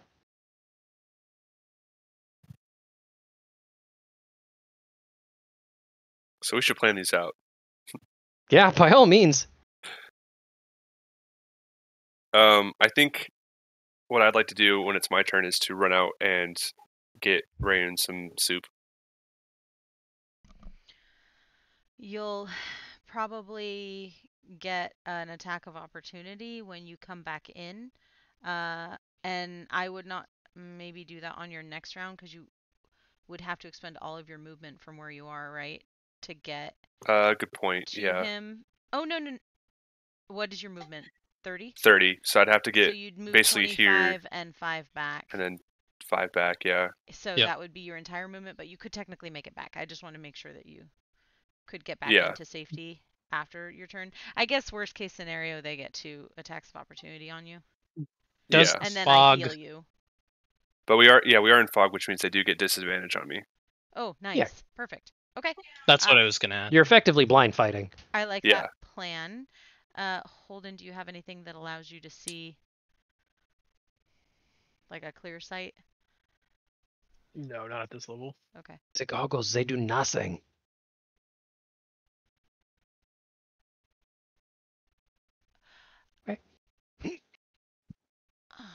At some point, I also need to reload my weapons. because I'm getting low. And that takes a full action right now. At this point, we're kind of in a stalemate. We can't functionally target them. They can't functionally target us. I see no reason for you not to get healed back to full, Mir to get back to full, and we'll just figure out how to strike out later. I do want to stabilize Rayun at some point. So, and we can't bring him into the hut. Oh, but you can give me a level 3 spell slot back. Your ring can do that, yeah. The ring can do that. So, if we can get Rayun, if you two move up and we get Rayun, I don't know, if you can drag his body, maybe with glitch. So if you movement, take I your can recast Tiny Hut with him in it. Okay, we could do that. I can move here, grab him, and then move here. So here's And another. then Sorry, go ahead and finish your thought. No, I was just saying that if you just move one square up, then you can get all of us.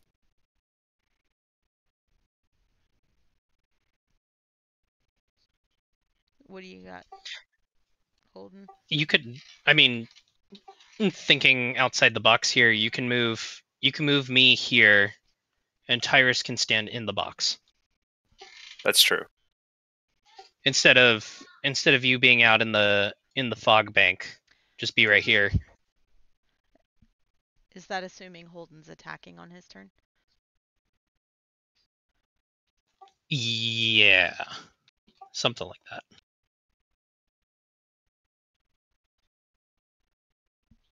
Is there any way for me to like throw Rain over my shoulder, and so we occupy the same space, or is that just not possible?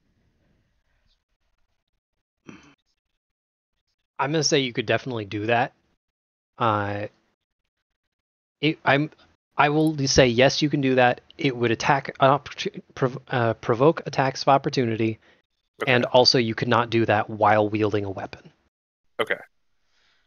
Well, but And also you would not be able to drag Rayun back into the hut because yeah, he's not in there. Right. He But can't if come I, into the hut, but if you come here, but if we both got to this, yeah, if we both got here, if you then you stand could drop here, and move up and then recast. Only one would get an attack of opportunity from you, and if it's at disadvantage, that seems like pretty. They would have normal advantage because I'm down. I'm technically prone. But Well, it'd depend if they're attacking you or attacking right? me. Right. I thought they got disadvantage in the fog. I thought there was something about like prone and stuff, but I could be wrong. I guess it depends if you think they're gonna beat a corpse, then yes, the movement of the corpse gives them disadvantage because they can't see, but advantage because they're trying to hit something while it's prone. It's advantage and disadvantage canceling out for a normal attack. Mm-hmm. But I don't think that would be the case because they would be attacking the moving body of Tyrus. Right. Oh, okay. So you should be fine. Okay. Another wrinkle just to throw out there. I don't want to use it because I only have 2 second level spell slots left, but I could use one of them to cast invisibility on Tyrus. No, I don't think it's worth it. Takes an action, right? Because I was looking at that as a way to help also, but it's only if he attacks or casts a spell. Okay, so he could go out invisible. Drag. And then there's just a floating corpse. I think probably just let him take the attack of opportunity from the one, and you attack with glitch and yourself and bring yourself back into safety. Well, the thing is, like, I don't know if it makes any sense to try to attack this round because every attack's going to be made at disadvantage. Yeah. Have you already used your guaranteed success? Well, I guess I could do that.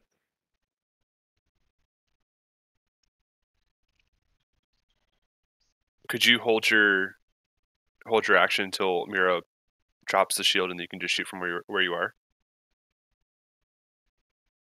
I won't drop it until Rayun is in position. Right. So I'm saying order would be he holds attack. Oh yeah. I run out, grab him into the area, then you do your thing. Sure.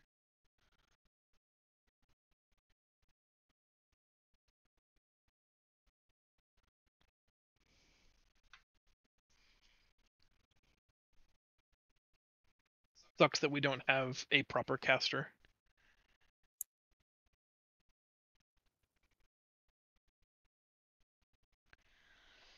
Is that what we're gonna do? What do we need a proper caster for? To dispel the wind, like a gust of wind would clear the fog, Oh, yeah. or counter spell, or Mhm. any fun full caster perks.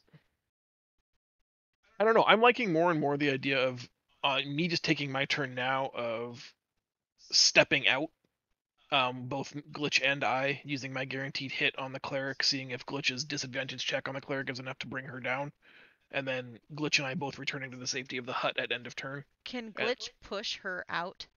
Could he like body check her out of the? Because she's right on the edge. That's this one, right? No, the cleric is the one in the middle, Oh, and I see. she's I the one see. that has like the Yeah. magnet for ranged attacks. Got it. Okay. Mhm. And I don't think he can. Like, I suppose it'd be a Zell question, but I guess he could take those actions. It's not something that his character is by default given. I don't know if he gets the same ability, reaction, and actions that every character does. I thought but it was this one here, right on the edge. no. And So I'm that gonna. seems Yeah, a I'll little just take my easier. turn now. Yeah, go ahead. I'm gonna peekaboo out and take 2 shots at disadvantage against the cleric because there's no choice, Mhm. and we'll have the critical failure one be the guaranteed hit for 17. Yeah, that's a good call all around. I like it. Uh, Nice.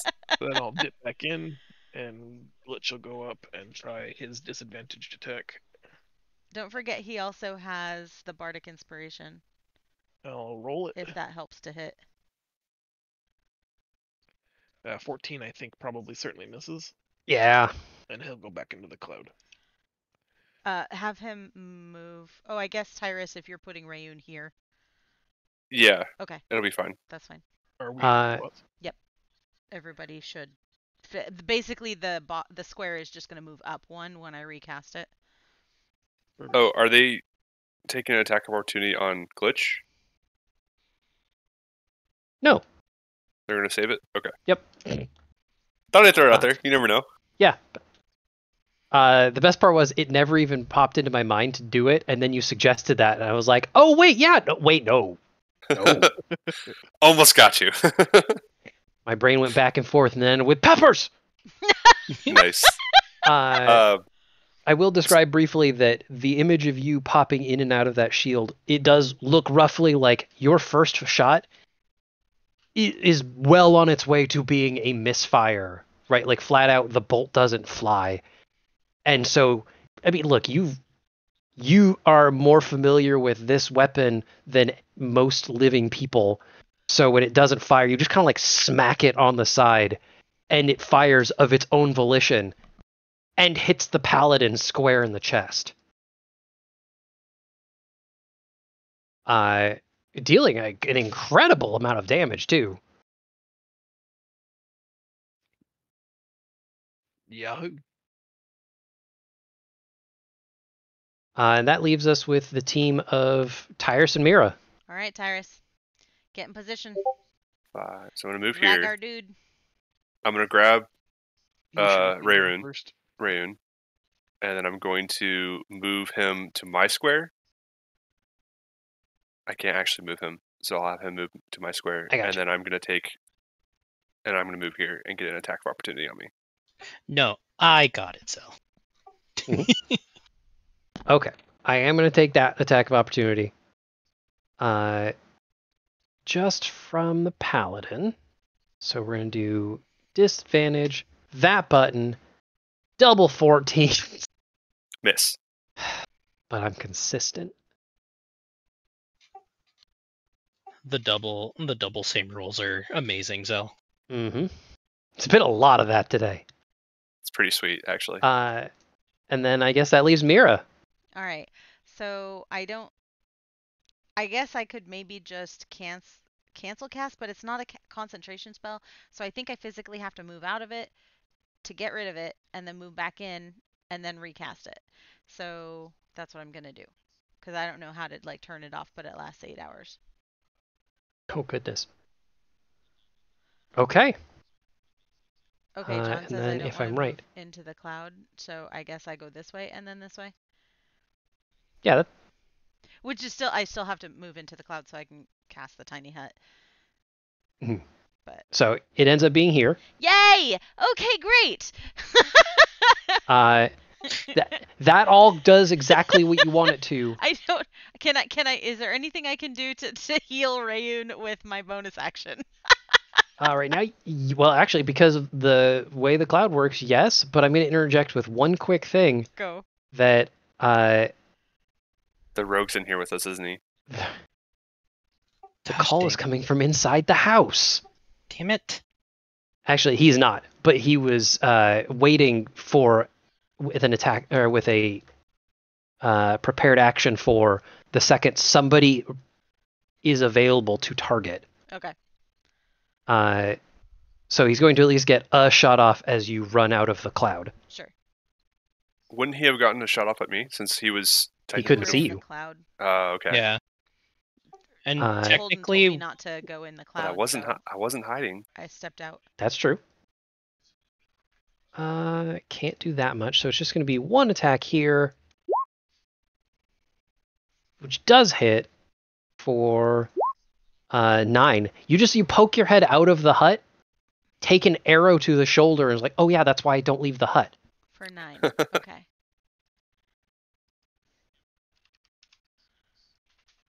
All right. I have taken my damage. Is there anything that I can do as a bonus action to heal Rayun? I don't know if pouring soup down his throat is a bonus action or an action.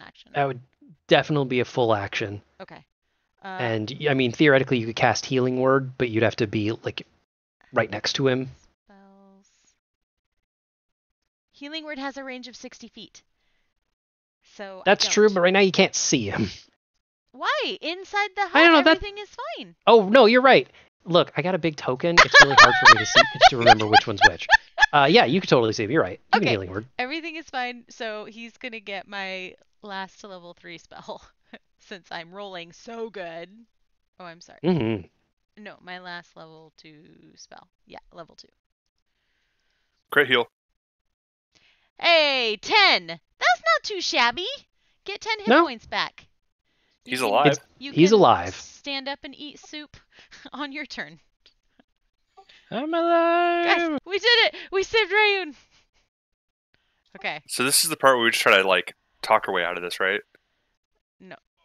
No, now I'm No. killing every motherfucker. Now, in this. now you guys just pop out, attack, and pop back in. We're good.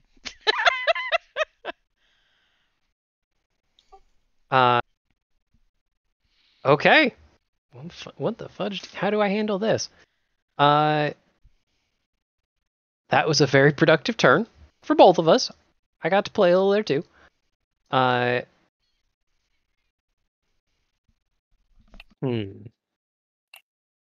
Gosh, it's a little weird that now I get to do all of the goblin stuff.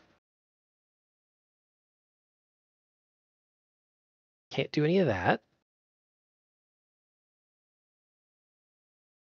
That's not effective. So, well, the paladin is going to take a quick step back and is going to cast Cure Wounds on herself.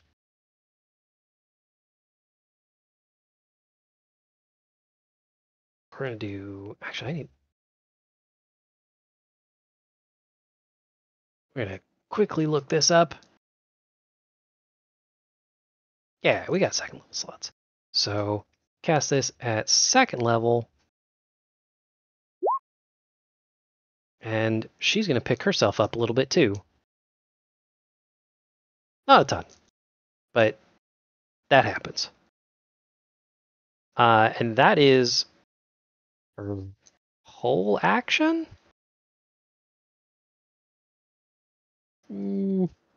Yes. Yes, it is. We move to Talik, who is going to, honestly, at this point, Talik is just going to delay. He's just going to, stand in the fog cloud. And you can even hear them starting to get a little frustrated. at the situation, at the inability to do anything. There's a lot of frustration there all of a sudden.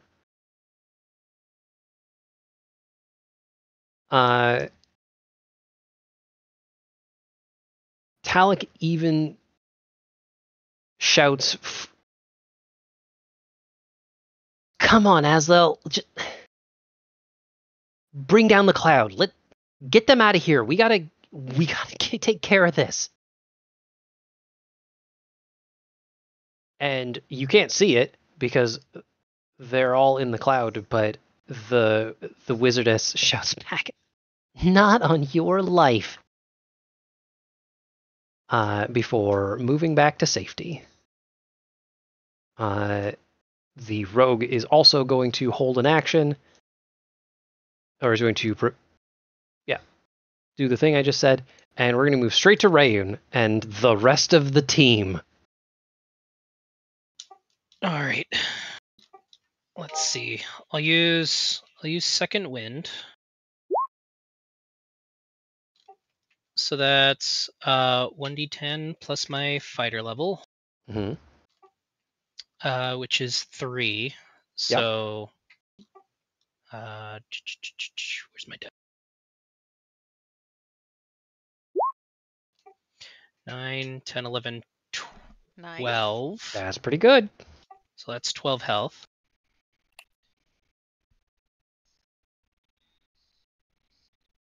Brings me up to 22.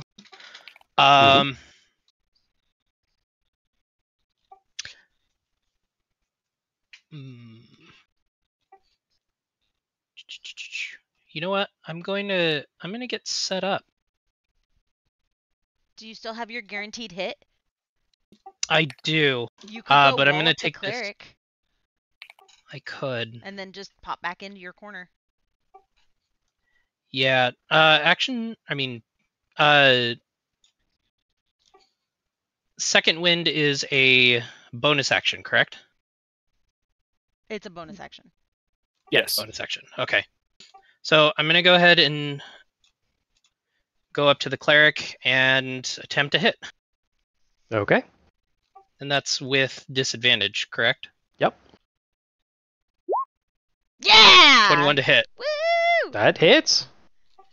All right, and that's with Okay. Divine Smite after this. Mm-hmm.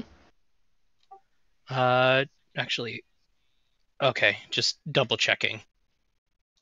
All right. Okay. 8 radiant, 9 slashing, and instead of it's not fully down. Okay. Nope. All right. Action surge. Action surge! Sure. I'm gonna go again.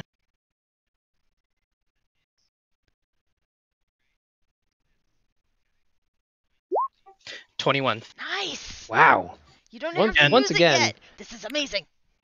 Yeah. Once again, consistent. I don't want to take the credit for this, but I started playing my roll well music, and now we're rolling well. Nice. Thank you yeah, for that's that. it. Why were you not playing that from the very beginning? Why Because is if that you not play on it too the often, game? it loses its magic. That makes sense. That is That, true. yeah. So, I am, instead of hitting the cleric with the slashy end, Mhm. I'm going to use it with the broad end and just slap Nice. slap the cleric, knocking her out. That's fair. That is a good call. That is the that is the slapping damage. Yeah. And with that, I let me see if that works. I I mean, you've definitely reduced them to 0. Yeah. Oh, but I used. But But it would be using a bonus action, and you've already used your bonus action. That is true. Yep. Okay. So I am going to move back into the square Thank you. Safe space. Welcome back. and end my turn. This goes away. And I will do this for now. And keep going. We're on to Holden, but once again, you guys can feel free to do your turns in pretty much any order. Any problem with me going now? Go for it. No, unless you want a bardic inspiration or something before you go. Nah, I'm gonna peekaboo out and shoot at the wizardess. 2 shots at disadvantage. Nice. Rolling Nice. music, rolling music. Rolling music's Disadvantage still doesn't going. matter much if you just roll really well. Okay. Do you guys know what rolling music is? No, but I'm so happy it's working. It's very not on. It's not my average music. I love it. 26. It's a Rack City edit. Nice. Rattle City. Saves. And then I'm gonna check this real fast. 2 of these. Nice. Amazing. Okay. Well. Whew. Hey, at least you didn't get crit. Yeah. That's nice. But yeah, she definitely takes another 5. I'm gonna roll this again, but actually I think she's good. That cloud stays up. She is determined, knowing that that cloud is probably keeping her alive. Did the you second attack hit? Did Holden hit twice? Because doesn't Yes. she need to make a third saving throw then? I got 3 Oh, I see constitution. it. Yeah. I see it. Sorry. I'm trying not to cheat, I promise. I'm gonna leave Glitch out there. Actually, he can move one more. I'm gonna move him there. I did Okay. the truck nuts on the dead corpse of the cleric, and I'll stay there. Dang. Okay. Mind you, the cleric's not dead, just unconscious. Uh, Well, if she stands up, it's your fault. Tiresome Mira, you're still up. Okay. So I know I can, with my class ability, Quick Draw, I can swap guns at instantal. How can I? What's it going to cost me to swap to my axe? Is it going to cost a movement? Is it going to cost an action? Could you link the ability for me? So I just like standard rules. What's it cost to swap weapons? Because the axe doesn't count as a gun, so I don't get Yeah. to just do it for free. I can't imagine it's a complex action. That would be ridiculous. I'm willing to, assuming like, it's a bonus, but I don't know trade for out sure. some I'm going to movement or quickly something, look that or a up. bonus. But what I would like to do is swap to the axe and then run out screaming and just chop up Talik and give him a taste of his own medicine. Okay. So this is actually I kind of hate the way that they've designed this. But it is as part of your one action in the other activity on your turn section. Oh, okay. There is a section for you can also interact with one object or feature in the environment for free. For example, you could draw your weapon as part of the same action used to attack. Okay. So it counts as like I draw it and then attack. Yeah. Okay. So then I can do the thing I want to do then. Yeah. Okay. So I'm going to do that. I'm going to run out here and attack Talik Okay. with the axe at disadvantage. Well, 15's not going to do it. And I'll do it again. Okay. 8's definitely not going to do it. Dang. Dang. And then I'm going to run back inside. Okay. Well, then Talik's going to swing back at you Go for it. at disadvantage. Well, 16's going to miss, so... 16 meets. Oh, well. Okay. You got it. 16 for 16. Okay. Tiresome to say, I don't think you made out as a winner in that one. That's all right. Everyone else did. That's true. And Mira, you just watched Tyrus leave the hut and then come back 3 seconds later bloody. Seems right. Yeah, I guess you didn't even see the thing happen. He looked good a second ago. Okay, I am going to use one of my bardic inspiration counts for Mantle of Inspiration. There you go. And I'm going to choose the number of creatures that I can see around me. Can I see Glitch? No. Okay. Then I'm going to choose everybody here in the hut with me, and everybody will gain 8 temporary hit points. Yeah, because I'm beyond 5th level. And if you want to move, you can.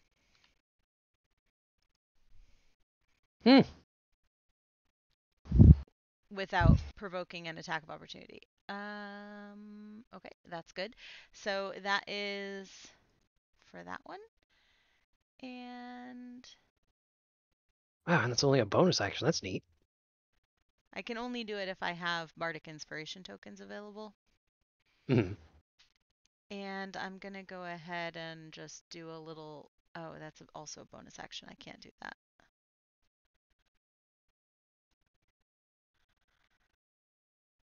And I'm going to cast... Who is our first? Holden will be our first. Rayun is our first.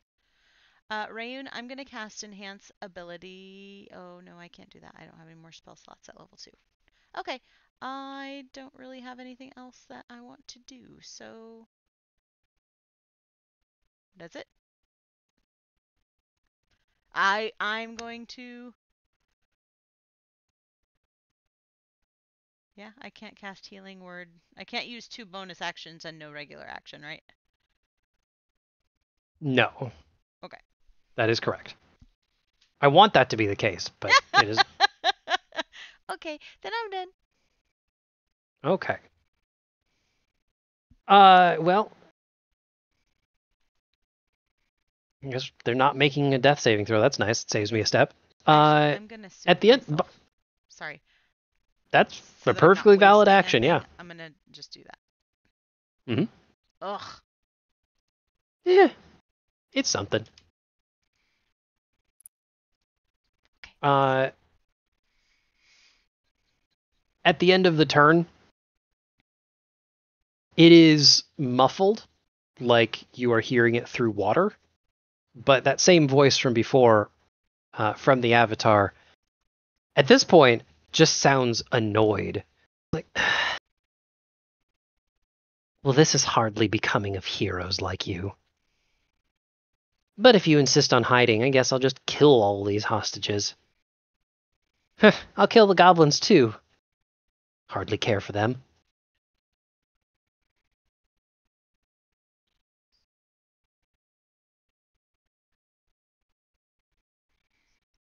Uh, the goblins all hear that, by the way. But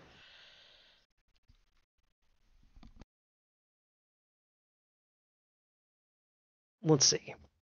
The first thing that happens is Talik is going to hold until after the wizard, and the wizard is going to drop the fog cloud. Because this fog cloud has done a lot of good and made for an interesting situation, but at this point, Aslil is freaked out by the cat and is more worried about getting the cat off of her. So she is going to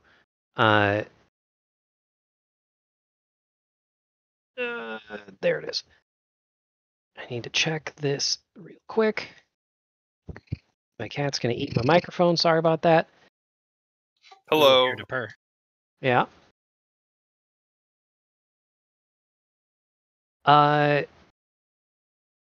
She is going to yell, "Get this thing off of me!" And is going to cast Shatter just to deal with Glitch. Rude. Yeah, she's going to empower it because she's in not great straits. That is tremendously bad. Is Glitch more of a cat or a dog? I've heard it as cat. Sure is. Sure is? Okay. That is going to be 7. It did not include the extra damage, so there will be an extra D8. But that was almost more than the 3D8 roll there. It's going to be 13 total. Oh, wait, no, it's level. Yeah. I was hoping we might be able to get a Martha moment between you and Savamore if Glitch dies. Well, that's true. When I kill her, I'm gonna say, and I still have my dog.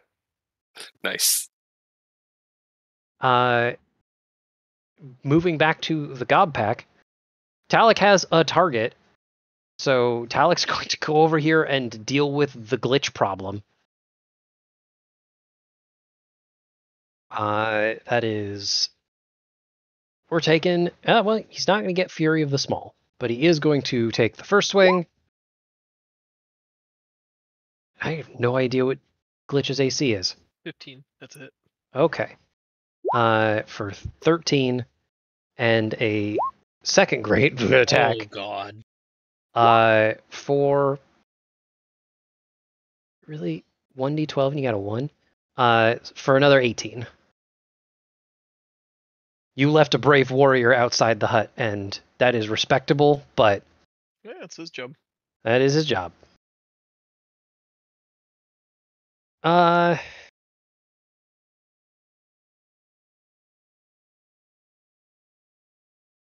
The rogue doesn't really know what to do with himself, and is going to fall back 30 feet. Yeah, he's just gonna run. He's out of here. Oh wait, he is a rogue. He can dash as a bonus action. And then he's gonna make a hide check. That's dumb, but he's now hiding behind the cocoon of blood. And lastly is... Oh, no, wait. She's down. So we have 3. Rayun.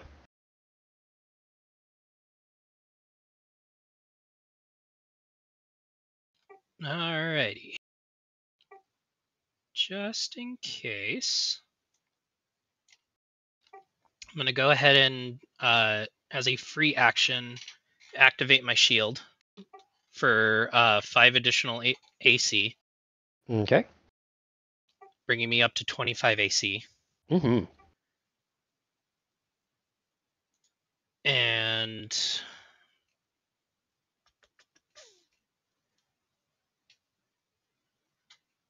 I will go ahead,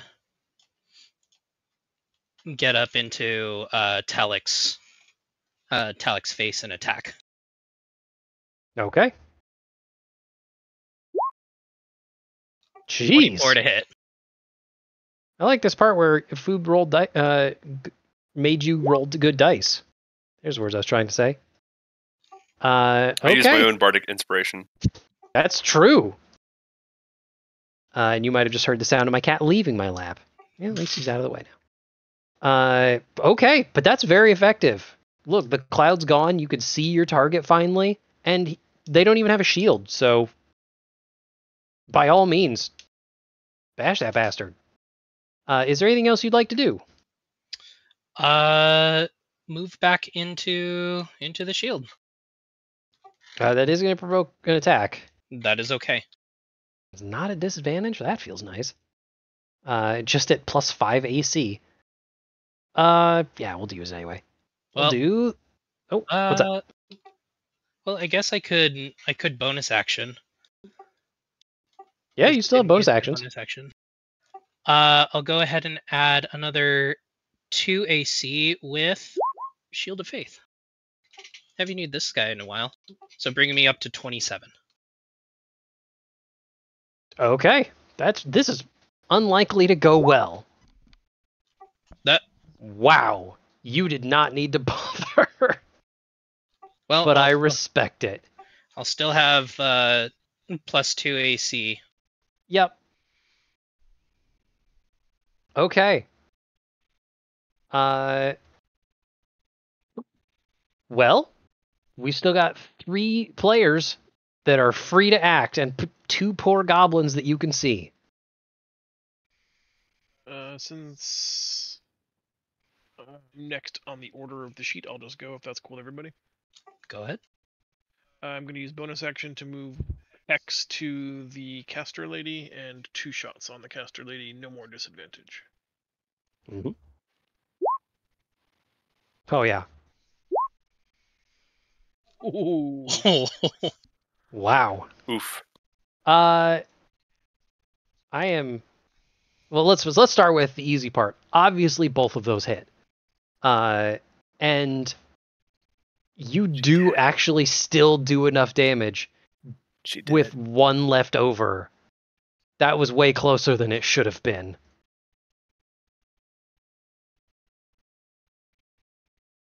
I have seen previous Holden interactions, and I'm assuming that you are not using non-lethal damage on those shots. I am not. Yeah. Okay, but that is 2 perfectly good shots that worked out really well. Is there anything else you'd like to do, or should I move on to Tyrus and Mira? That's end turn for me, thanks. Mm-hmm. So, should I do the Tyrus thing, which is just run and try to kill Talik, or do I heal up? Well, since last turn it was run into Talik and have him kill you. I mean, it can't happen twice in a row, right? I've been struck by lightning 66 times. I'm a broken record. I'm gonna do it again. I'm gonna run in and swing in with the axe. Nothing but respect.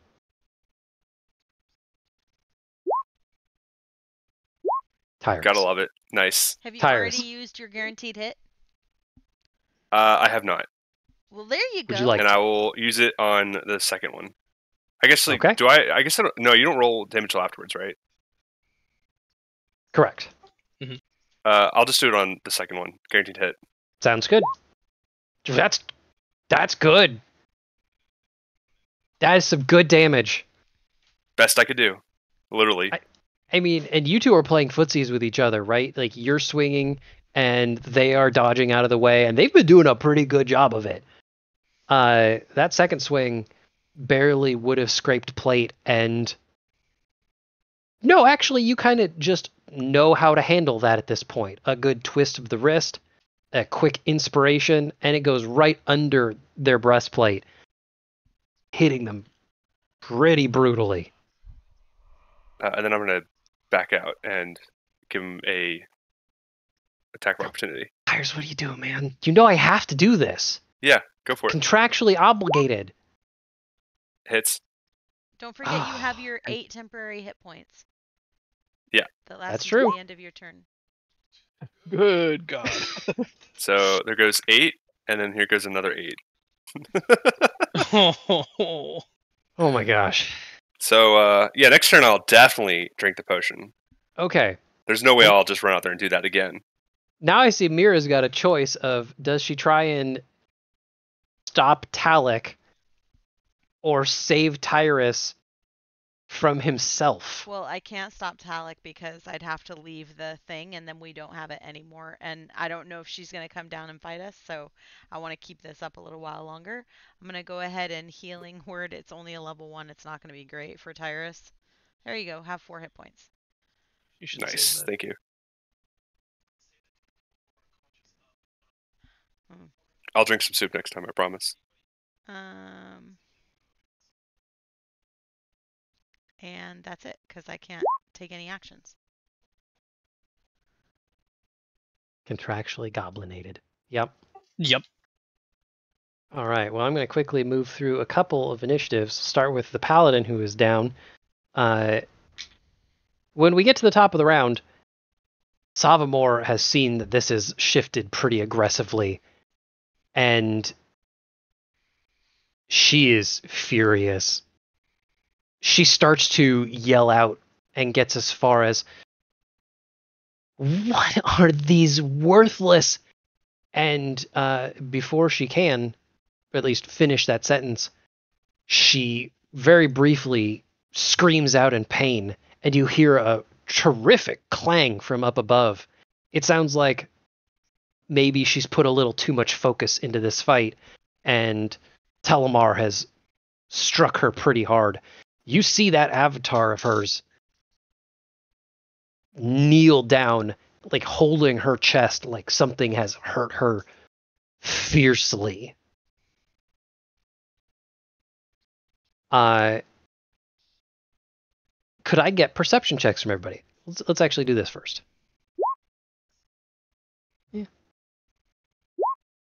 Yeah. Jesus. Yeah. Had to Hey. get that one out somewhere. Should I use my guaranteed hit? John says no. Okay, I won't. No, save that for when you're gonna Save slap it. her and kill her. Holden, your passive perception is fine for this. I'm going to DM you something real quick. It is this one.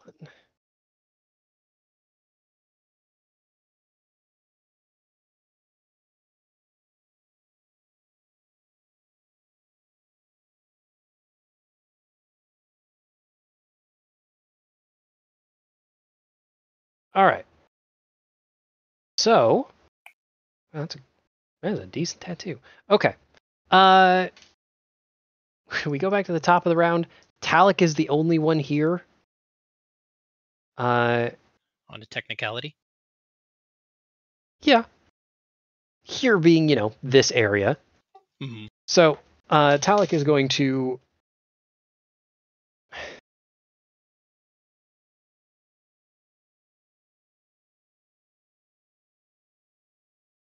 Talik takes an action to kneel down and whisper to the wizardess. Your guys' perception checks are abysmal, so you don't get to hear what they say. But Talik's entire turn is just bandaging up the wizard to stabilize them. Kind of seeing what's about to happen. As a bonus action, Talik opens their arms up and says,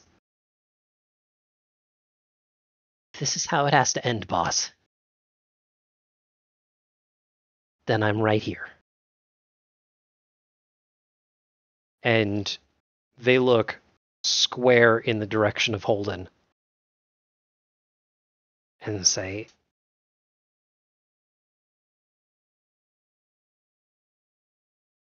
"He did say you were supposed to take care of me, right?"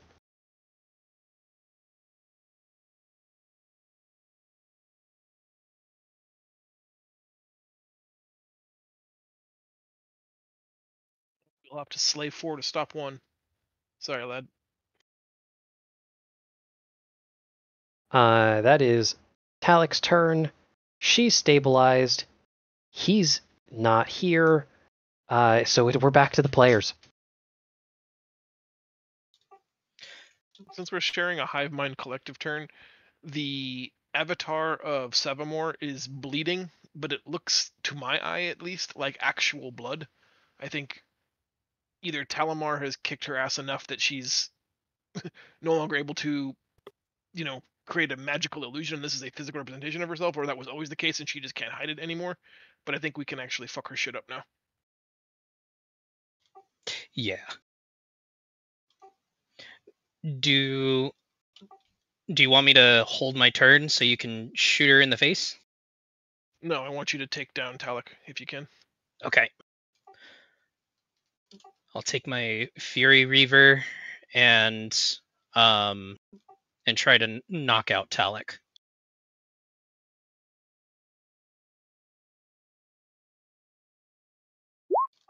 $22 to knock out. The best part of that is Talik was standing with their arms open wide, inviting a hit. They were not expecting you, but they also don't resist. As I'm coming in for the punch, we'll end this for you, buddy. And and with the hilt of my sword, I hit him in the gut. I'm not going to have you roll. Actually, I'm going to give you this automatic knocking Talik out, both for cinematic sake and for not being cruel to my own NPCs. But I'm curious for you to roll damage. Okay, Jesus. great. Listen, there was a world where without radiant damage. Sorry. Okay, there was a world where that just the non-radiant damage didn't do 6 damage, and it would have been really bummering if you punched Talik in the gut and they didn't go down. I would have felt bad, but yes. So, in theory, these two are knocked out cold. This one's dead, and wherever that guy go. I believe they're all just unconscious at this moment. Yes, the wizard was stabilized. That was Talik's turn. Oh, okay. And I would get comfy with the idea that they're gonna die because that's the prophecy. Well, it just says stop 4. It says slay 4. Oh, it says slay 4. You're right. Not with just the rest, a murder hobo. I'm not convinced.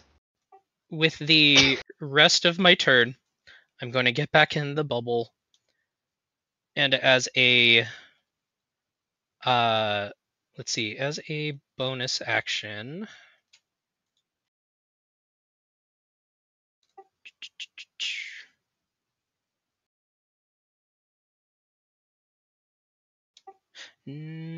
never mind. Okay. I'm going to say this. I promised that I would respect your time. It would not surprise me if this went for about an hour longer, or an hour past our regular time. Would you guys like to take a quick break, or would you like to try and power through this? I'd like to take just a quick 2-minute break. Okay, let's take a 5-minute break. I'm going to set a timer on my watch, and we will be back here at approximately 8:48 good time. And then we will push to the end. I believe in us. Sorry to end the middle of the turn also, but there's no goblins left. So be right back.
I'm back a couple minutes early just to say hi to everybody.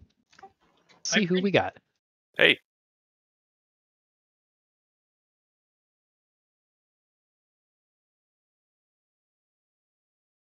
I like Fog Cloud. It is maybe my favorite spell. And so the second I saw a wizard that had an ability that made their wizard or their weather spells better, I was like, oh yeah, I know what I'm doing here. I never even used the ability, but oh well. Zell, did you ever look into that novel series I sent you? No, because I forgot and I'm a bad person. It's all right. But I bet I have it in my DM somewhere. You sure do. So I'm going to look again and be reminded. All I was going to recommend was I do the audiobooks because I really like the audiobooks, but the author or the narrator for the audiobooks is pretty good voices. So I would recommend them if you like listening to audiobooks. But if not, the books themselves are good enough for just reading. $20 a book? In this economy? Is that how much they are? Yeah. Dang. $21.83 a book. For the audio? Yeah. Gross. I have Kindle Unlimited. I can read them on that, but I will not be listening to them. I subscribe to Audible, so I get like a credit each month. Yeah. Free books. Well, it's not really a free book, but Audible is amazing. And honestly, it takes me about a month to go through a book just because I mostly only listen to books while I'm driving, and I don't drive that often anymore. So, like, I don't have that much time to listen to books. Yeah. But yeah, definitely recommend them. It's a good series. Okay. Hey, I'm really excited. I am expecting to have a little bit more free time starting tomorrow. Nice. I will. Oh, if I'm interrupt. I will have completed 2 role-playing campaigns because the one I'm playing in ended last week. Nice. And I will be able to slowly shift some of my other creative projects to chill out a little bit, and then take on a bunch of new ones. Really excited for that part. I see that Holden's back. I'm assuming that I'm okay. here. I see that Try is back. I'm assuming that Meg is as well. Yep. So we can get back into it. There are currently no visible targets for the 3 of you, but it is Holden /Tyrus /Mira if you would like to take an action. I can tell you that we are not dropping turn order. Soup for me. We can still see the avatar and we can still see the clotted cocoon. Is that true or false? Those are both true. Does the clotted cocoon look like something that is going to hatch, A, or B is still restraining the people that it's clotted around and that we need to break them free? Or does it look more like the kind of thing that if we just stopped Savamore from activating it, it would eventually save the people inside by killing her? Amazingly, yes, yes, and yes. Okay. And the avatar of Savamore is the person that I saw bleeding? Yes. Then I'd step out of the shield on my turn and take a exploratory shot at her and see what happens. Okay. Go ahead and roll the attack. That first shot, we'll do this one at a time. That first shot, you watch that crossbow bolt, it flies completely true. It hits pretty accurately, like around the abdomen area. And just bounces right the fudge off. And she doesn't feel the pain. She just gets mad. You hear her in response, You really think that mortal weapons are going to stop me? I am a god, and I will be treated with that respect. Not yet, you're not. No, idiot. I'm just hoping that mortal weapons distract you. But we have a Hulk. Yeah. And then if your second attack would like to be something else, by all means. I think let's just shoot the clotted cocoon and see what happens with that second shot. Hit or miss. I mean, it's 15 feet wide and not moving. a 16 is far more than enough to. Sometimes people miss a barn door. You never know. That's true, but I'm looking at that 16 going, yeah. And I should probably, I bet I have to do this because, like I said, I'm slowly learning. Visible to everyone. Yeah. That you see it tears a big old chunk out of that thing. Which not only do you see, like, there are still people in there, but also it rips something out. And using the same description I've been using for a while, the geometry of this thing doesn't quite look right, but more than the last time, kind of looks like it might actually be a creature that comes out of there.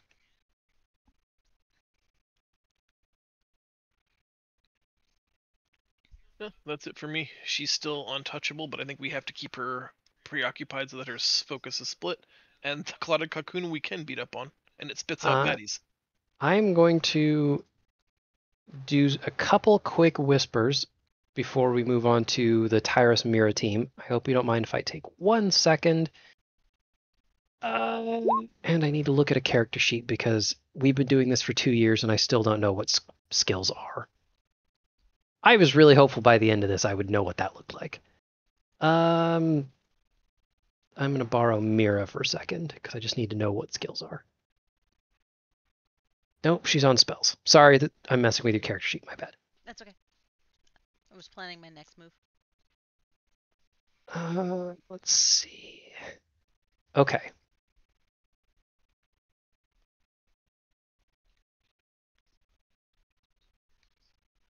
Also, I don't know how to spell this word. Ugh. Then I'm going to copy that and send that somewhere else. Here.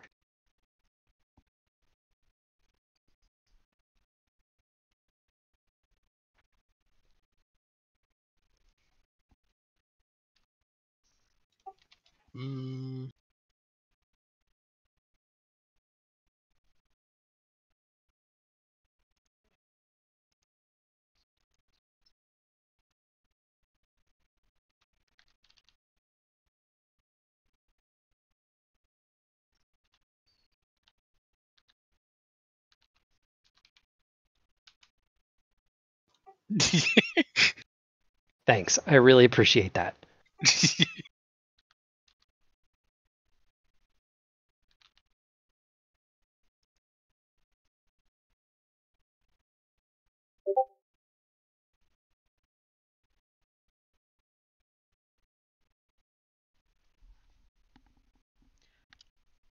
I thought there was a way to send a dice roll just to the GM, but when I /whisper GM and then do the /roll 1d20, it doesn't work. From your character menu, you can select where you want dice rolls sent. It's like a pain in the ass, but it can be accomplished. From the character menu. Under whisper rolls to GM, third, like a farthest right, big column.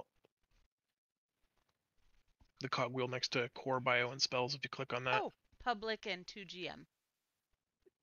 On the character sheet? No. So did you open up the cogwheel menu?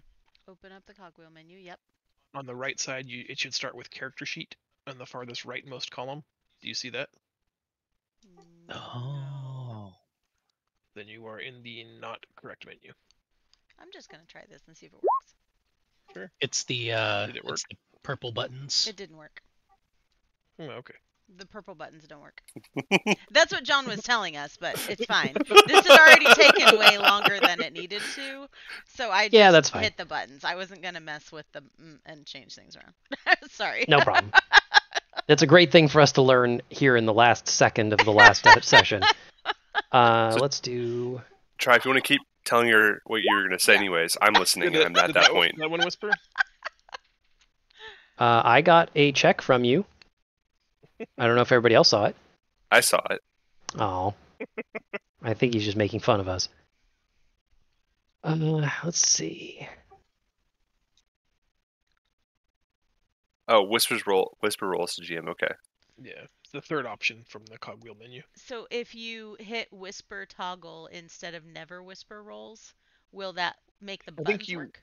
want to hit Whisper Query, because then I think when you click a skill challenge, it'll ask you if you want it whispered. Let's find out.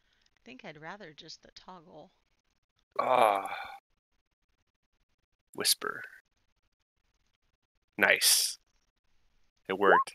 Hey, I'm just it gonna- worked. If you hey, turn on yeah. the toggle thing, it will automatically Man, that's a good roll too. let the Oh. toggle buttons, the purple buttons, work. I'm just flexing over here, by the way, Zell. That's all I'm doing. Literally, with that roll. Okay, there we go. Rayun, I'm gonna be honest. You did It's okay bad. with that roll. You still got the bad one. Yeah. Mira, you did quite well, and I'm proud of you. Also, Tyrus apparently did backflip. I did a backflip.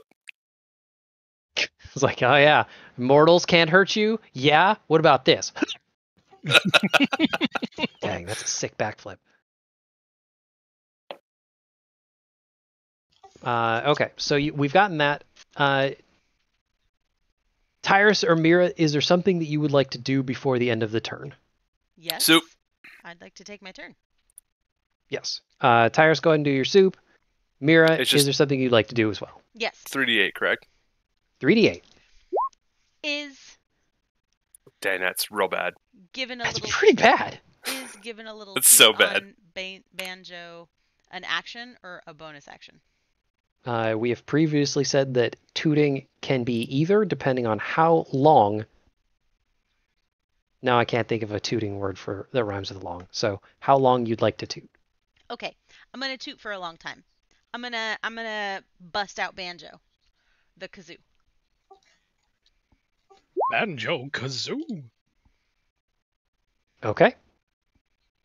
Tyrus is over there backflipping and flexing while drinking soup, and That's Mira, probably why I got such a bad roll in the soup. Yeah, Since I'm totally. spilling You it just- everywhere. yeah, you spilled a bunch, sloshing like a gross goober. Mira, you've seen this once before. There is just a good moment or two where you hear the same voice as before.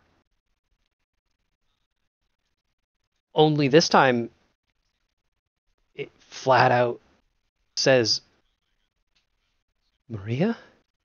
Maria, I'm coming. And there is a tremendous clash from up above you all. A very white light,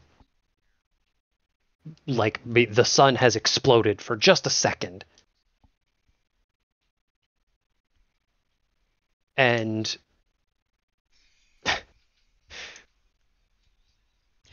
You're safe as long as you're in the hut. when you look up, Savamore is no longer in the sky. Oh. Where is she? There is only one deity left in the sky. We'll go with that. Okay. Let me say that in a slightly different but also effective way. And Rain, you got your message. Yep. I hope that made sense. I know what I must do. But it is the end of the round. I'm going to roll for initiative for Savi. Actually, I'm not going to roll. I'm going to put her where she has been. I'm going to pet my cat because she's adorable, and then hope she goes away. And I have to be on the right layer to add turn. She rolled this.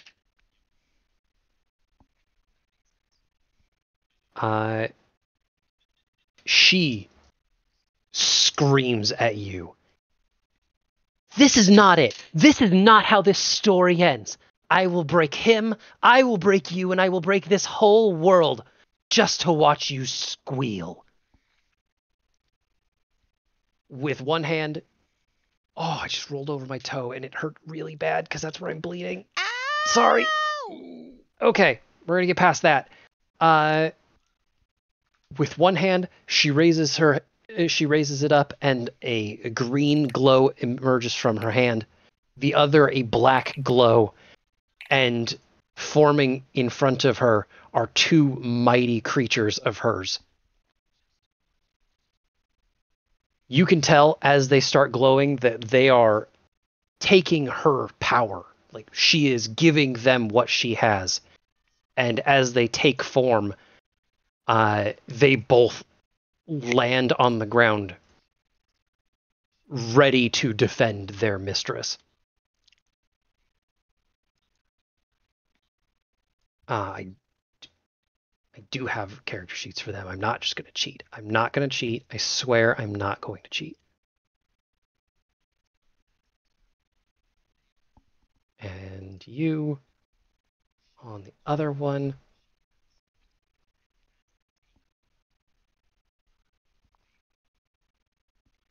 And then we go to turn order. There's a lot of goblins here that I'm going to remove from the turn order. Okay.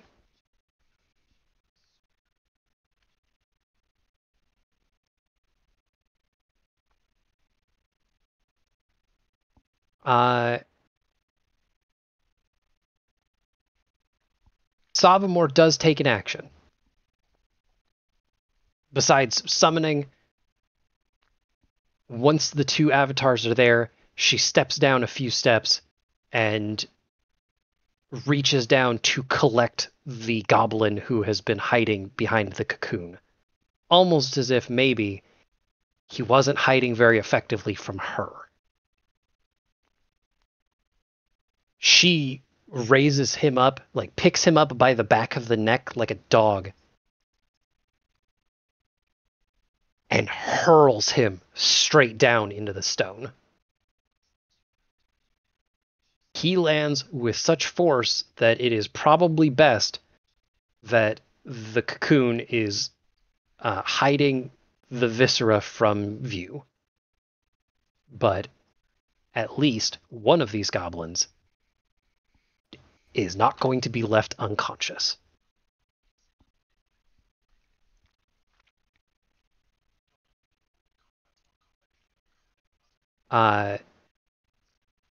The second one, or the second action from the avatar, or from the second avatar, is this avatar is going to move into position and ready an attack. Putting it right here.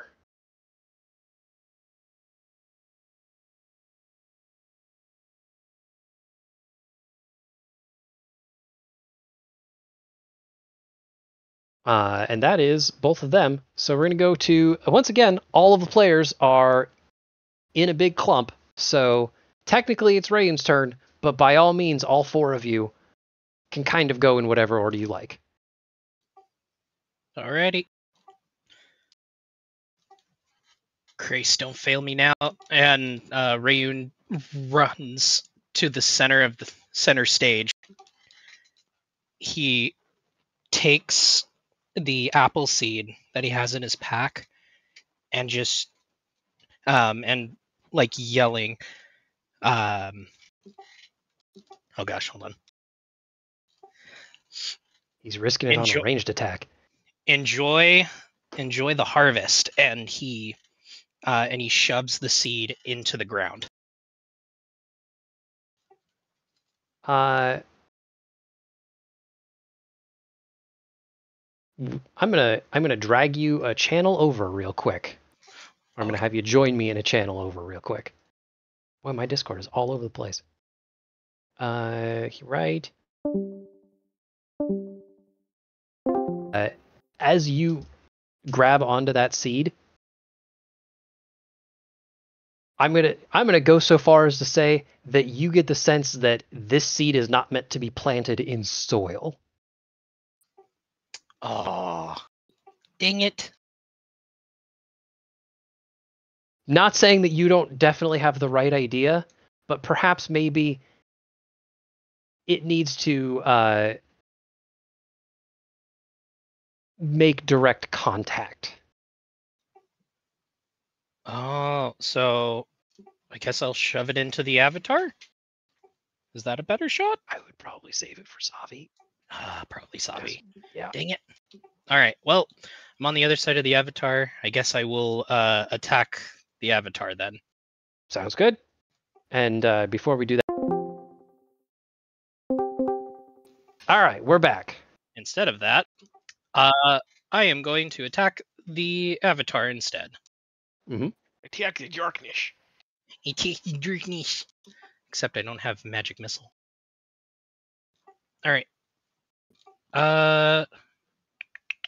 Actually, I'll move over here instead. Still be I'm in the going- tank, yeah. Yep. I will attack the Avatar of Betrayal with Fury Reaver.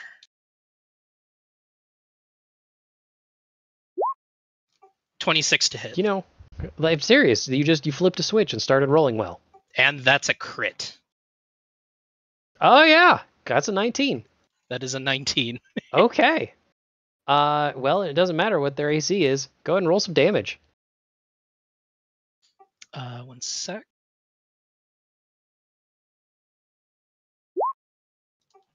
That should have been with Divine Smite. Sure. Go ahead and roll was it 2d8? Yeah. 8 plus 5. Yeah, I don't think the slashing there from the 8 encountered the crit damage because roll 20 okay. didn't know you crit. Yeah. So that's an So it'd be an extra 1d8 damage for the weapon. Okay. Oh, 9. Sab, come on, man. 14 Okay, so it's 14 damage total. damage total. And as that's the wrong thing. And as a bonus action with Great Weapon Master, I can do another attack. Mm-hmm.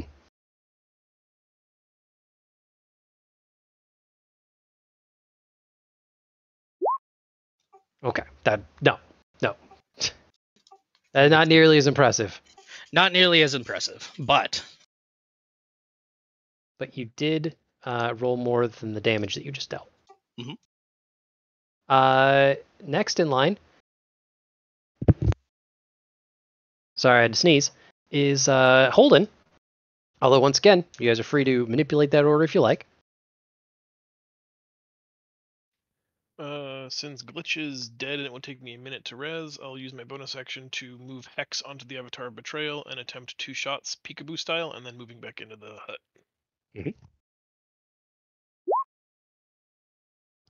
Yeah, nice. I can't fault you for that. 18. It's so much math. Oh my gosh. 48. Okay. Yep. It was exactly half. This thing is already wounded. And now it's going to take an action because, honestly, gotta do something at some point.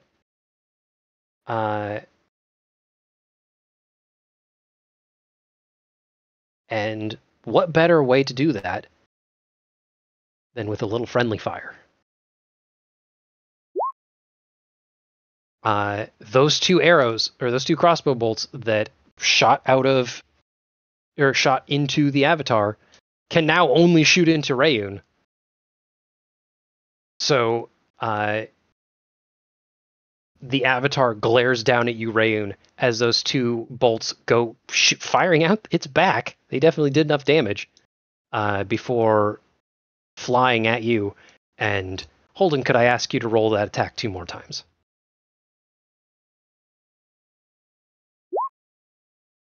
Miss. That's amazing. Perfect.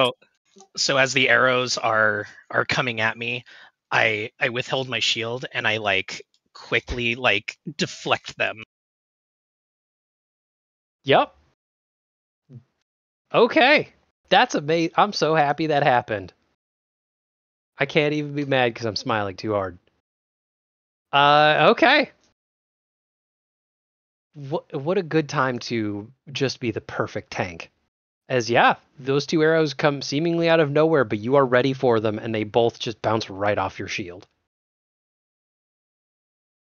Go to Tyrus. I'm gonna do a really lame turn and just reload my rifles, Yeah, that happens.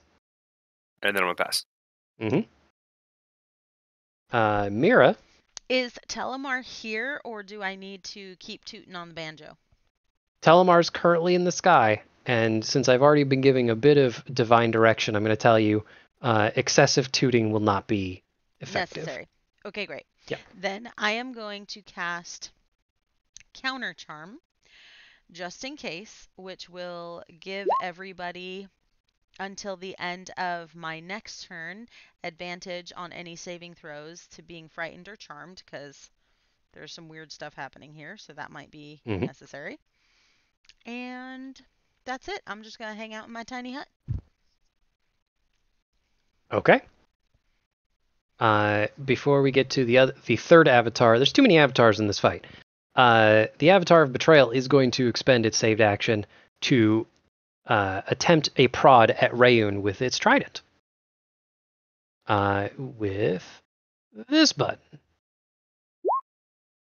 which doesn't hit, and the second attack is even worse. All right. Okay. Well, that happens. The avatar of hope. Hey, I'm starting to remember. I got to use their real names.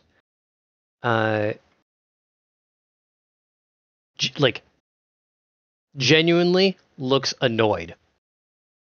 Like, sees the avatar of betrayal, ran forward like an idiot, got shot a bunch.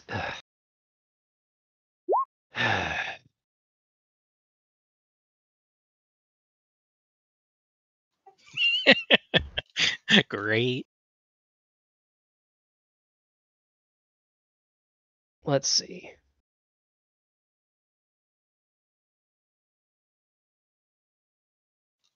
Mind you, they're still good rolls.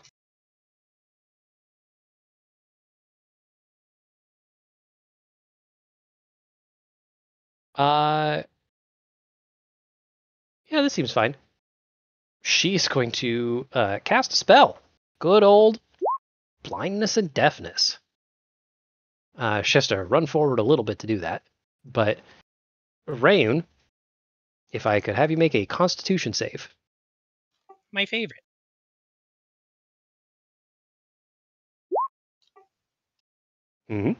Yeah, it was worth a try. Oh, okay. Yeah, you're good.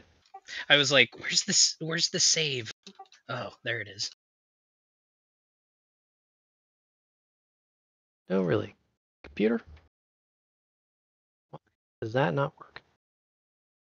It doesn't. Fine, whatever. Let's do it this way. I need to look something up real fast. But I am going to do just a little bit of GM intervention, and Savamor's turn is she is going to scream, "I am so tired of you mortals." And she summons up a pair of fireballs that merge into her hands, and she hurls it straight at that hut. And your magic is very strong, but it is not deific. She has expended her entire turn just so that I can delete that square.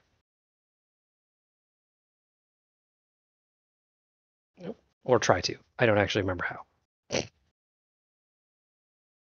Please? There it is.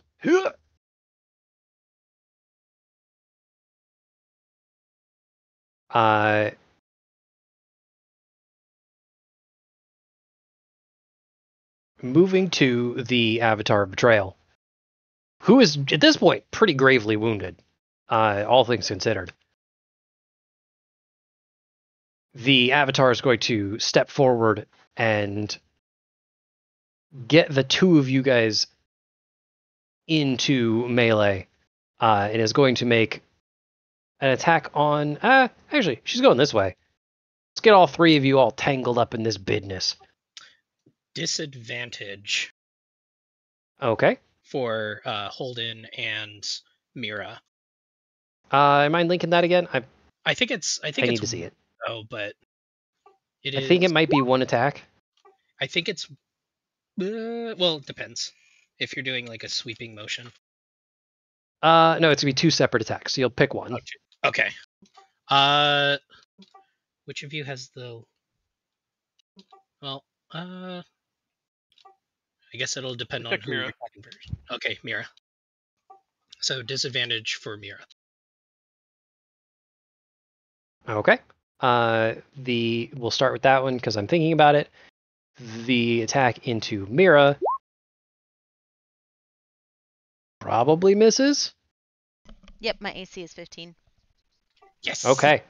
And then into Holden also misses. Ooh. Ooh. This is. Listen, you guys know how I play this game. That's how I roll. Okay. We're gonna hold on to that for a second, and we're gonna go to Rayu's turn.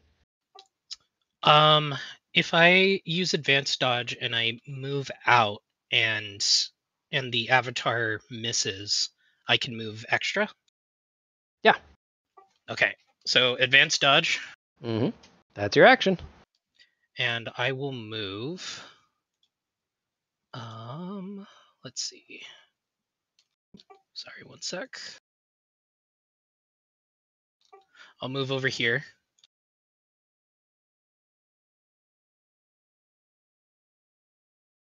That was right about there, right? Seems right. One less. Oh, one less, yeah. Okay. The avatar does not swing at you. Oh. Maybe as if you aren't the important target here. I need to look at that. Oh, no, not yet. It is Holden's turn. Yeah.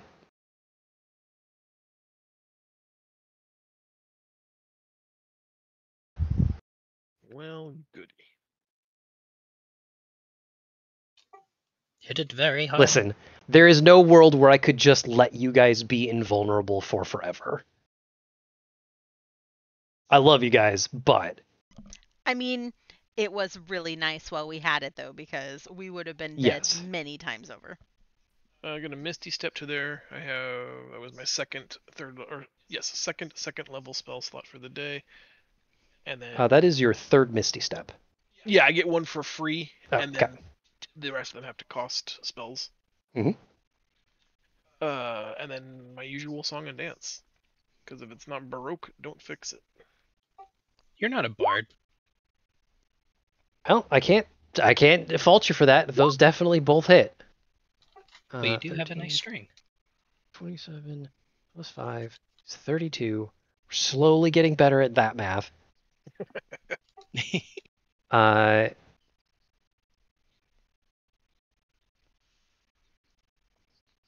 The Avatar of Hope interrupts after that and is going to try and shield her dumb friend,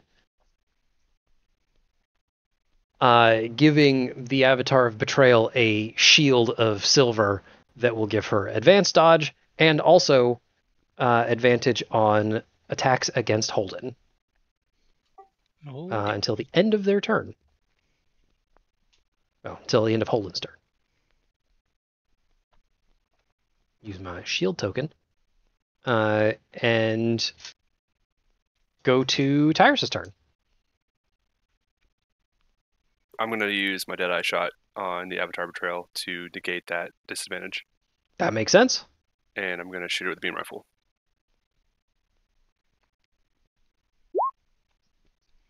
Ooh. A 13 does not hit. Dang, Oh! I'm rolling shit today because I'm giving you guys all the good rolls.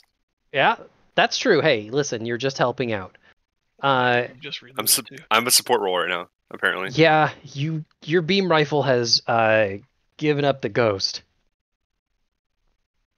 And additionally, because you've missed twice while they were in advanced dodge, this avatar is scooting around. I do have to roll misfire though on my Yep. beam rifle, Hey, which I'm not sure how to do. Do I get an attack Well- of opportunity on it because it moved away from me with my short sword? You do, yes. And Tyrus, you don't roll for misfire. It's just that gun is It broken happens. until you take an action to fix it. Yes. Okay. Listen, when it's only got 16 health left, 6 is a lot. Yep. Yeah. That's what I was thinking. I guide others to a treasure that I can't have. Mhm. I give everyone the good rolls, so I can't have them. That's exactly how that happened. Mira. Okay. Query.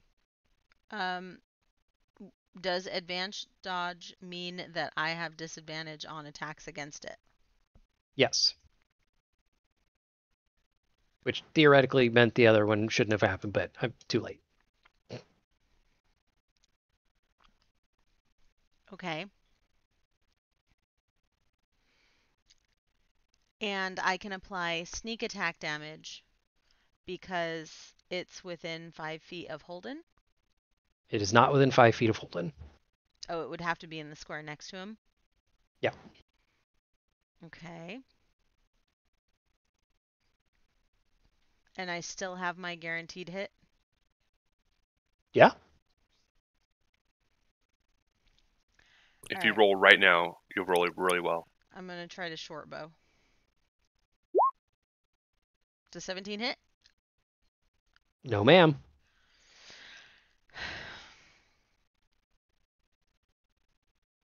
Would you like to fix that? Hit? Yep, I'm going to use it. Guaranteed hit for 7 damage. Damn it. So close.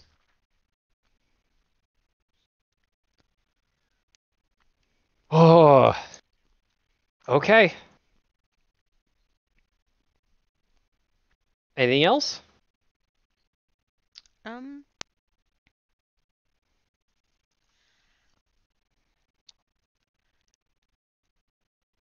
No. No, I'm done. All right. Hey, Rayun, your advances have not gone unnoticed. And the Avatar of Hope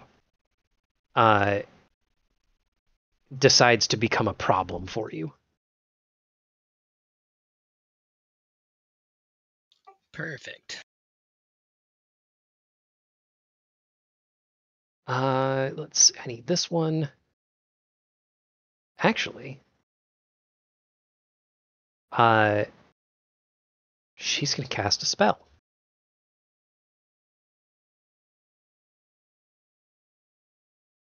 Not like she's still going to move up to you, just in case she needs to attack of opportunity instead. But the way this appears to you is she actually like kind of canters up to you instead of a normal charge, considering she's got a big old poleaxe too.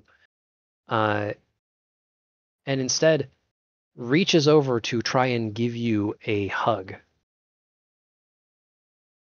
And casts a sleep spell at level 2.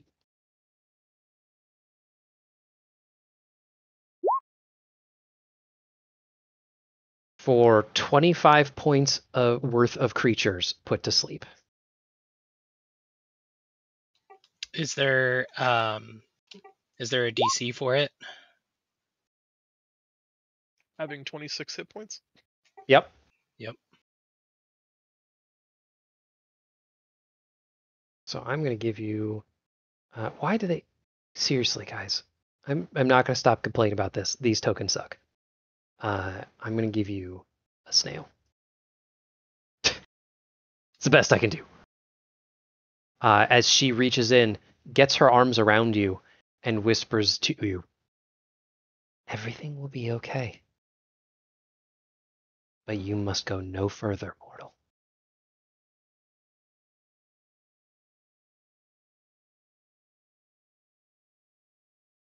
Savamore is not having that crap, but she doesn't care about you in the moment as you are taken care of.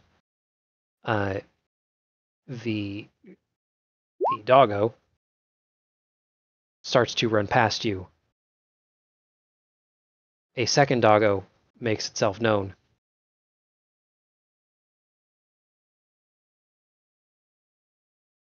And yeah, okay.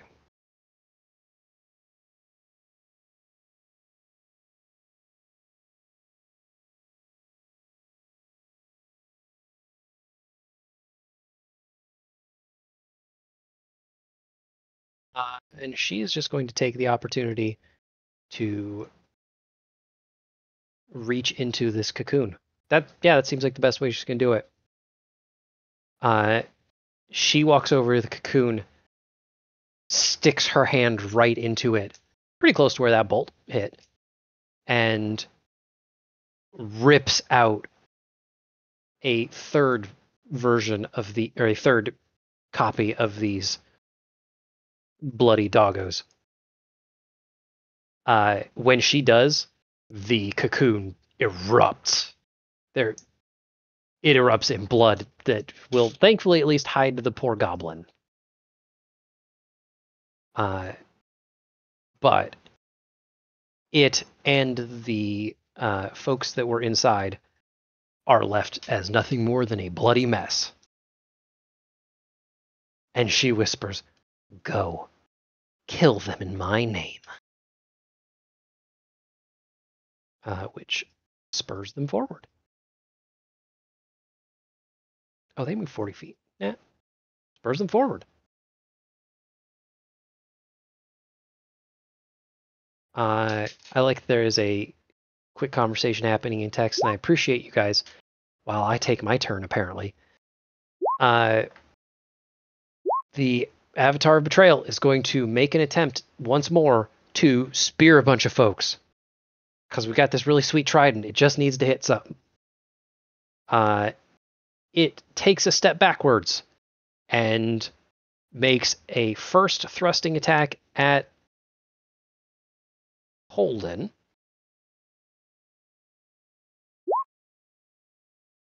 And I believe we established an 18 hits.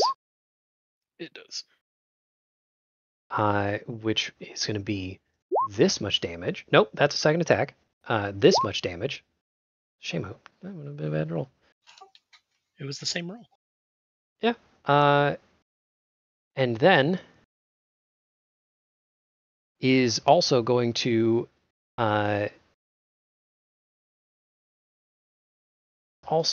make the same attack, throwing that same spear at Tyrus. Just like thrust forward, spin, and with Holden's blood still on it, chuck the thing across the arena at Tyrus. Which misses. I was going to say I should have gone with against you. What's your AC? 16. Oh, shoot. I thought it was 18. Nope. Okay, well, then I didn't cheat, and I don't feel bad.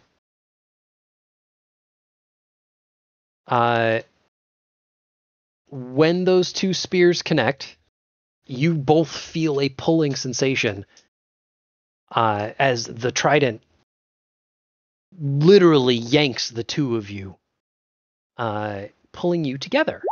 That's neat. How much damage do I take, by the way? Oh yeah, I should also deal damage, I guess. It'd be 15 total. Hey, you're still well. You don't have to if you don't want to. We're not done, because then the trident's going to trigger.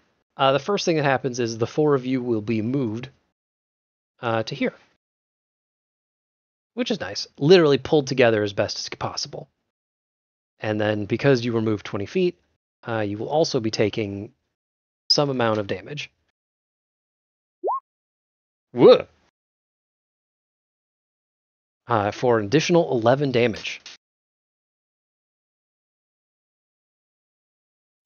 See, that's what I was trying to do last turn, and it didn't work at all. That definitely does knock Tyrus down, though. This attack is best described as Holden and Tyrus get yanked 20 feet together by some strange, powerful force and collide into each other. But thankfully, that is the Avatar's turn. Rayun is taking a nap. So I'm going to move to Holden real fast.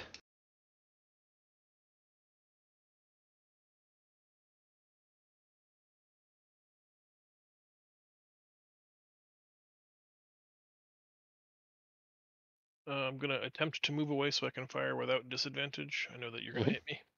Yep.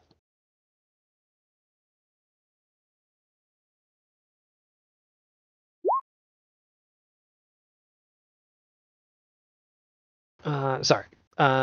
This one. Oh no, doesn't have that weapon. That's the same profile, but it misses. 14 hits. Oh well, I tried, man. She has to swap to her other spear, which, well, it attacks, but for what happened here? Oh, it just rolled really well. For 20 damage. Ooh, jeez. I forgot these things are really strong. But you are free. And oh no, the avatar will have advanced dodge until the end of your turn. Oh, so I need a second attack roll. Does a 16 hit? Yes. Yes, it does. They're not very well armored. If you look at the Avatar of Hope, she's wearing a vest. I was gonna say I don't know which of these to take, and then I realized that the Avatar Betrayal had 3 health left. So I take the lesser of them. Bonus action, move the Hex to Avatar of Hope and use my second attack on her. Okay. Actually, I haven't used an interact with anything option. Would you instead allow me to try to throw a nearby rock at Sav for 1 point of damage to wake him up? Totally. I would also say if you wanted to, you could break the head off of your arrow or of your bolt. Okay, yeah, that works better for me. Yeah. I wasn't sure if we did capping damage in this game or not. You know what I really do is try and avoid players killing each other. Yeah. I'd like to use my second crossbow then to just gently graze him with a blunted arrow, enough to wake him from his slumber but not hurt him. That seems fine. I'm gonna have you roll it. I'm pretty sure you can't fail this. There it was. You needed a 2+ on your dice. So yes, Sav, that is gonna wake you up. And now on your next turn, you may go. Oh, no, that's the dead button. Oh god. There we go. Anti-snail. I'm not dead. I'll So move my to- turn was essentially skipped for this Yes. round. Okay. Yep. Tyrus, I'm gonna have you make a death saving throw. And then we'll go to Mira.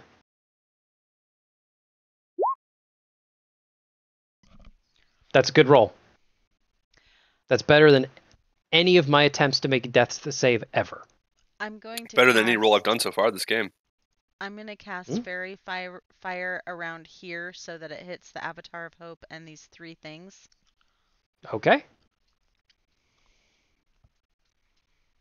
I have just the colored dot for that. Oh, no, I want to use pink. I've decided it's pink. And I'm going to Healing Word as a bonus action, Tyrus.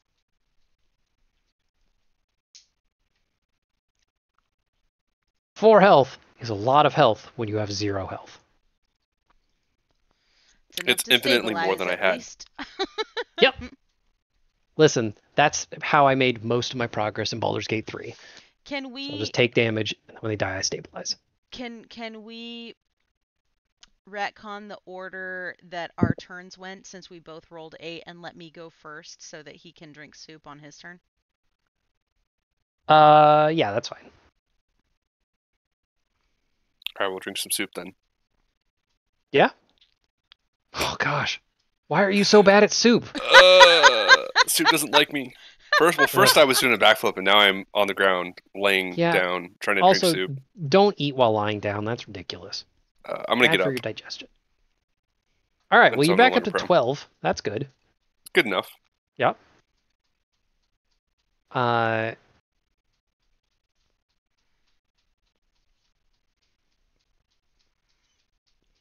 I'm going to do a quick check.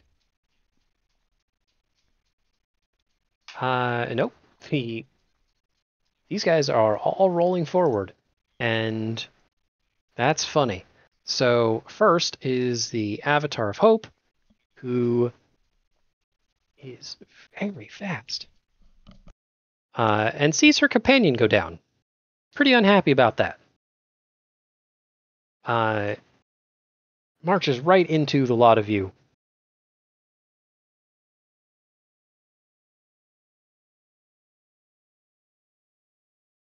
Yeah, actually, we'll do that. She's flat out charging, and so she lowers down her spear, her poleaxe, and charges right at Holden.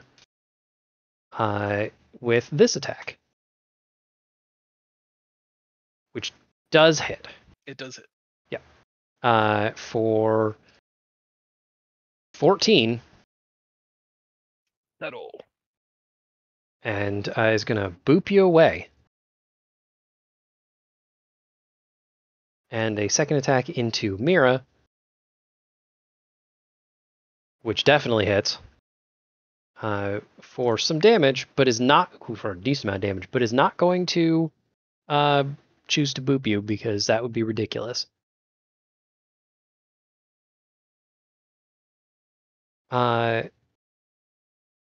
The dogs are going to charge forward as well, and I have to find their character sheets because I thought I had them up and I don't. It is this one. Mira, this is just 3 of these, since we've been calling them all campaign clotlings, charging right at you and trying to absorb your essence. That's a nice way to say it. The first attack, it does hit for 10. Oh dear. The second and the third? Okay. The second also hits for 7, which I believe that's enough to take you down to unconscious. And then the third one will definitely miss Tyrus.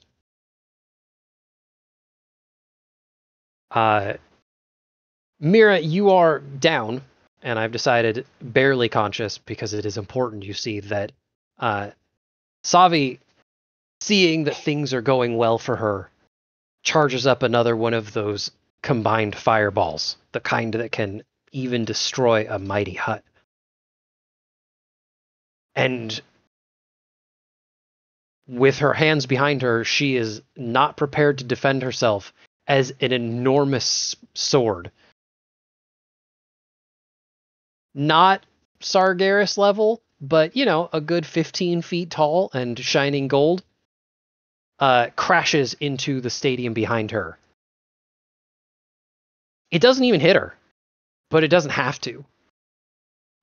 What happens instead is her spell fizzles out meaninglessly, and she is thrown a good few feet forward into the arena. She has her wits about her enough to look up to the sky and see that on radiant wings, Telemar is cruising down from the sky. Like he's got a good fly speed, and he's going to hit the ground soon. And Rayun, we're running out of players. What do you got? Rayun runs up to Savamore, takes out the seed, and says, "Welcome to your final course," and says, "Courtesy of Crace," and just jams it into her mouth.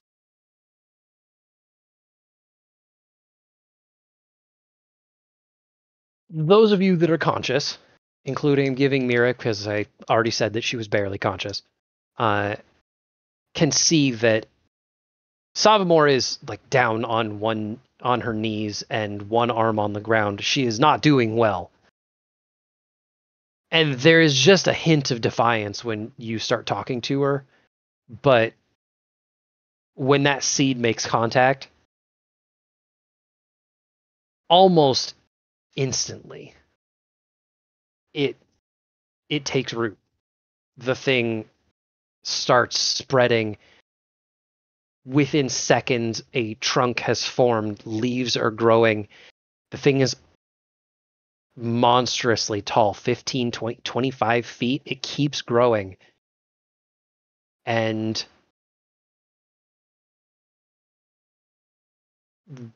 very soon, Savamore is overgrown by an enormous blood red tree. The Avatar and the Clotlings. Well, the Avatar dissipates and the Clotlings pop.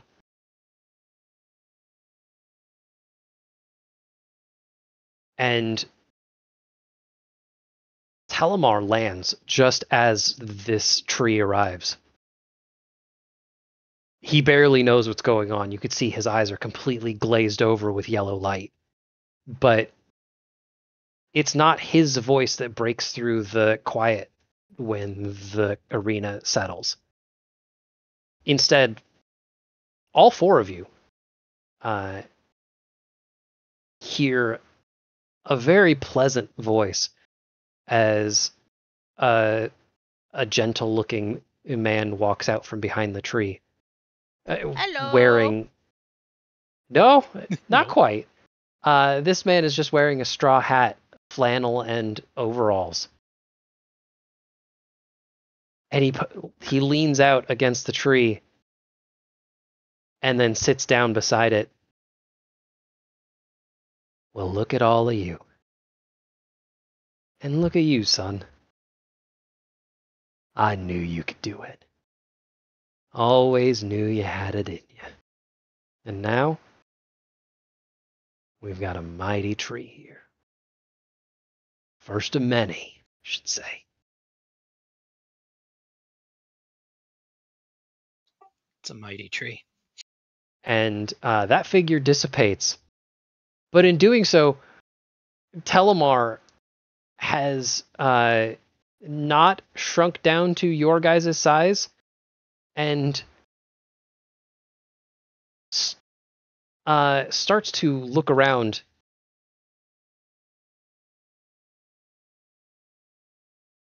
Where is she? I know she's here. She was here a second ago.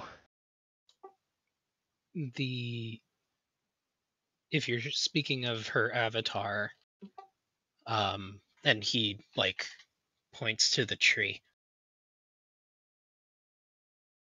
As combat has ended, the players mysteriously find themselves with 1 HP so that they can be awake. Maybe Tyrus pick somebody up. And Telemar calls his sword back, blazing right past the trees. No, you heard her. Maria, she was here. I heard her. Please, you have to point me. Where is she? I get. Well, I don't know who Maria is, but a friend of mine played something earlier, and I'll point to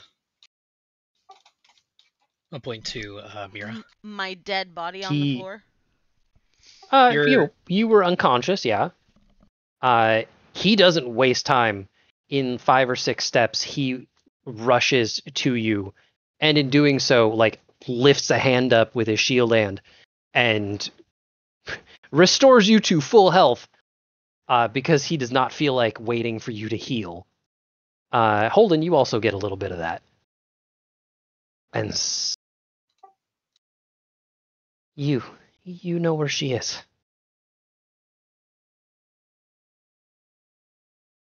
Where is Maria? I'm going to gingerly hold out Banjo to him with both hands. You watch, he starts out utterly crestfallen.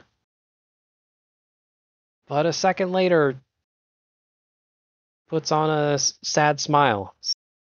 And the light in his eyes dissipates, going back to his normal eyes. He even shrinks himself down to mortal size. Oh. I see. Well, at least it wasn't a trick, right? And I got to remember her. He takes the instrument from you and says, "So, thank you, mortal. I'm in your debt."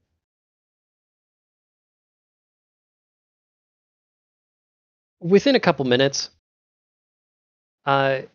you start to hear noises coming from the south. As promised, people are starting to arrive. And it is, well, let me make sure I got this right. It is not everybody that you have ever met ever, but it is a decent number of people, including leading the helm is Rare. I need to get this from a different screen because you'd think I had this prepared and I forgot. But it is Rare and Ranmar. Mulholland is present, as is Chris Tale. Andromeda and Sirius are both present, and thank goodness, Andromeda looks a lot better than she did 20 minutes ago.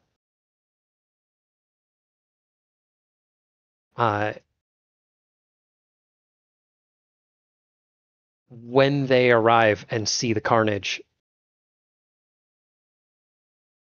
as I start to paste tokens in, Rare is the first to approach you all, and he doesn't look like he knows what to say, but he's going to try anyway. Definitely how I felt a few times in this campaign. He says, I couldn't tell you what I'm looking at or how thankful I am. But something tells me this glorious tree is a sign that you have accomplished something tremendous.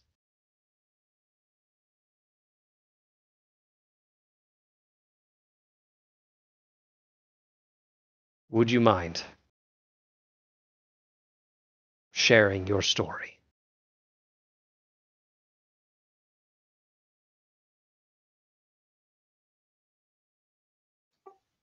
Sure.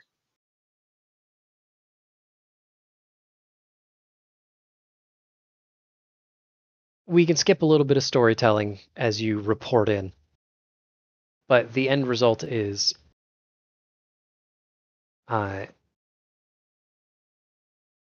the go over here. You can give a pretty solid report, and the people that arrive are generally pretty impressed. You fought and killed a god somehow.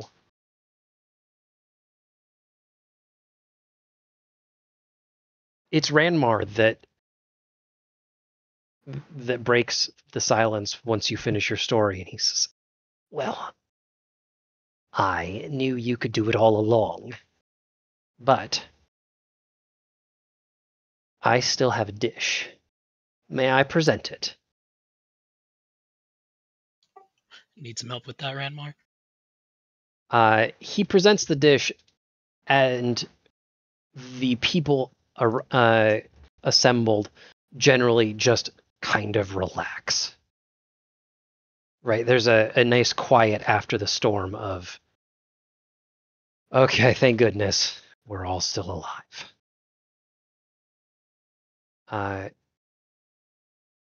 And a few conversations break out that are worth checking in on.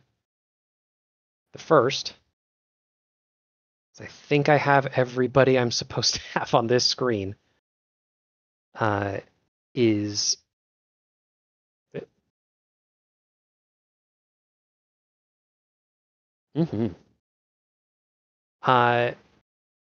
is Telemar doesn't leave Rayun's side really, and after getting his serving from Mira, which he accepts gratefully, he looks exhausted. He says, well, I think my business here will be done soon. Assuming that there isn't a little bit more feast, I guess. And Rare shouts from across the way, there will be more feast. Oh, we will celebrate this for days on end.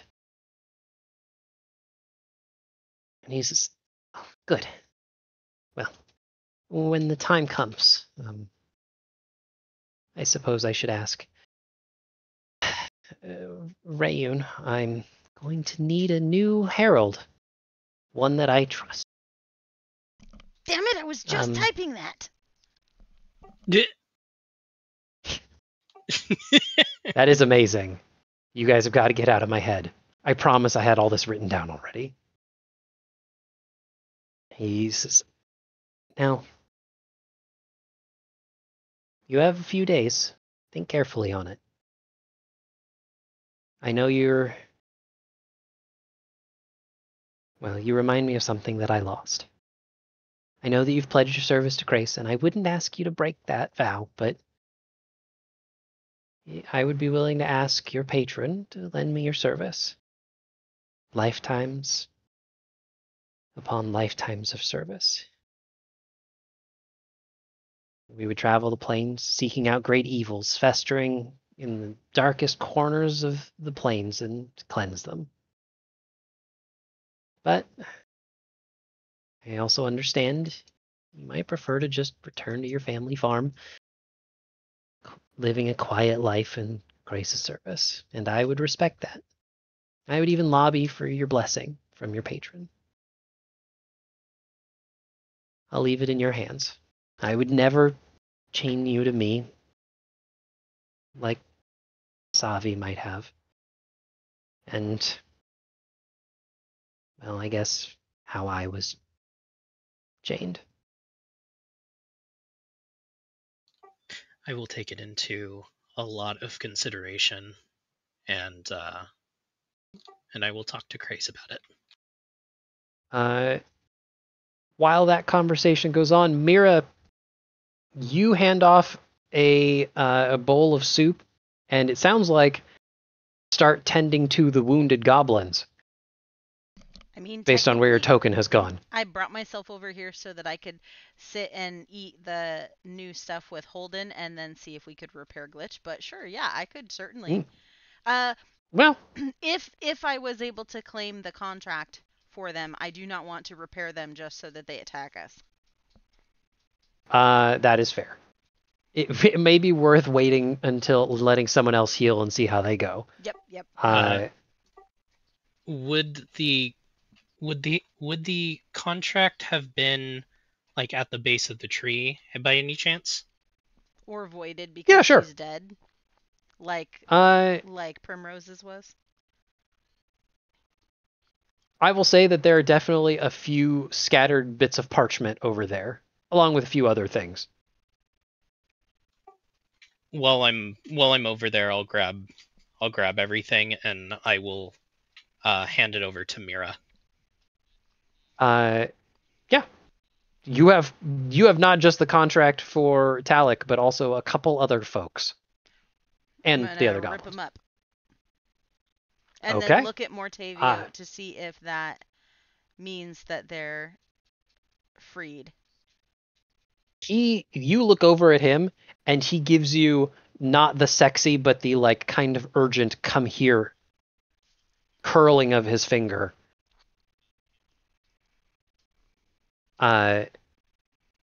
He is like beaming at you.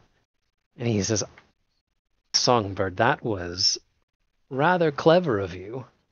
Calling down a god on a god. Ha. I could not think of a better way to deal with that than to strike them from orbit. How fascinating. But now, the question will be, what next, Songbird? And let me tell you, I have the answer right in front of me. It's simple, dear Songbird. Join me, and we will adventure as boon companions. And I bet you are also, eager to dig into how we've come to be tied together like this. And I have some theories about it that may take us deep into Satir and all the way into the Relimi depths. However, if you would rather, I wouldn't stop you if you want to return to your homeland, help repair the damages. I know that the Culinarians have already sent envoys and Telemar has pledged to help, but if you would prefer to go that way instead, perhaps we might meet again one day.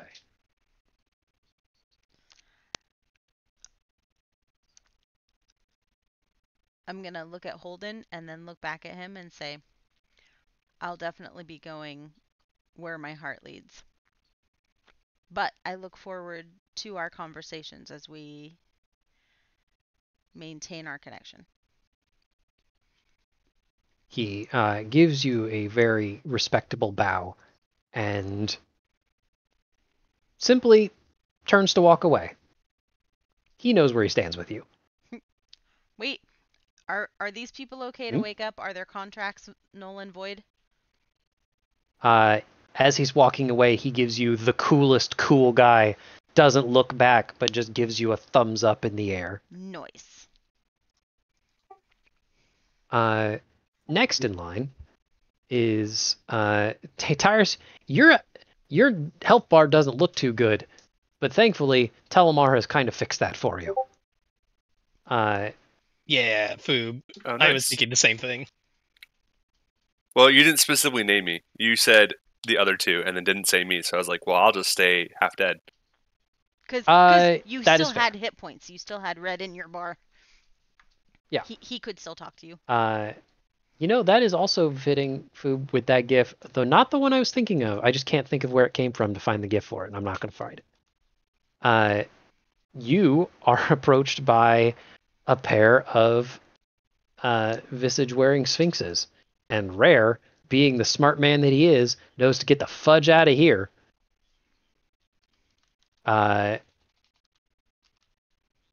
Sirius flat out nudges Andromeda. There's no real subtlety there. And she has to take in a deep breath before she... Listen, Tyrus, I'm sorry for everything. I didn't want to hurt you. I couldn't stop myself.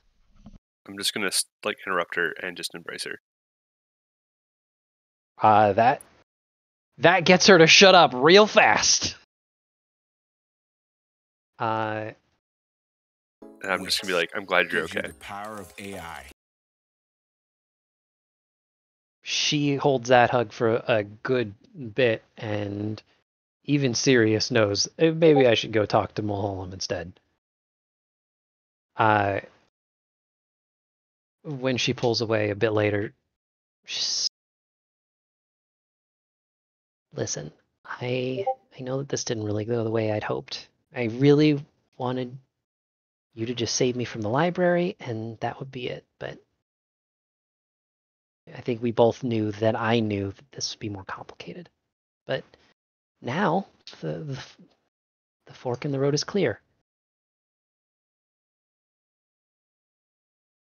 if you want to go back to serving with the guard, I understand. But if you would prefer, I would be honored to have you join me. And we could explore the planes and the threads of time. The things we would see few mortals could ever hope to witness. And I'd like to have you by my side.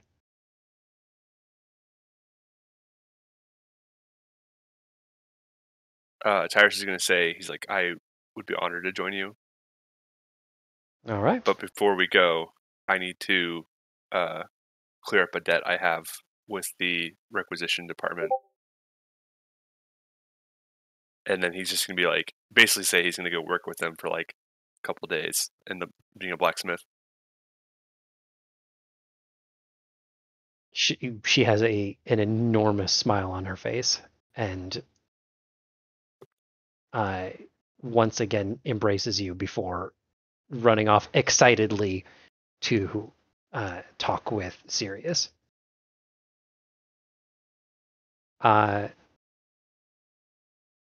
Finally, Holden, Christale comes up to you and gives you a genuine salute of respect.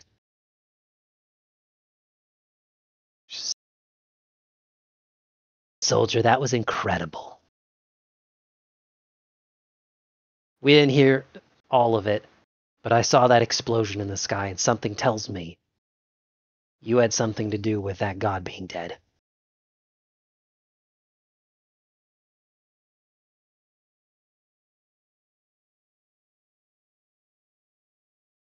Now listen, I'm not going to beat around the bush.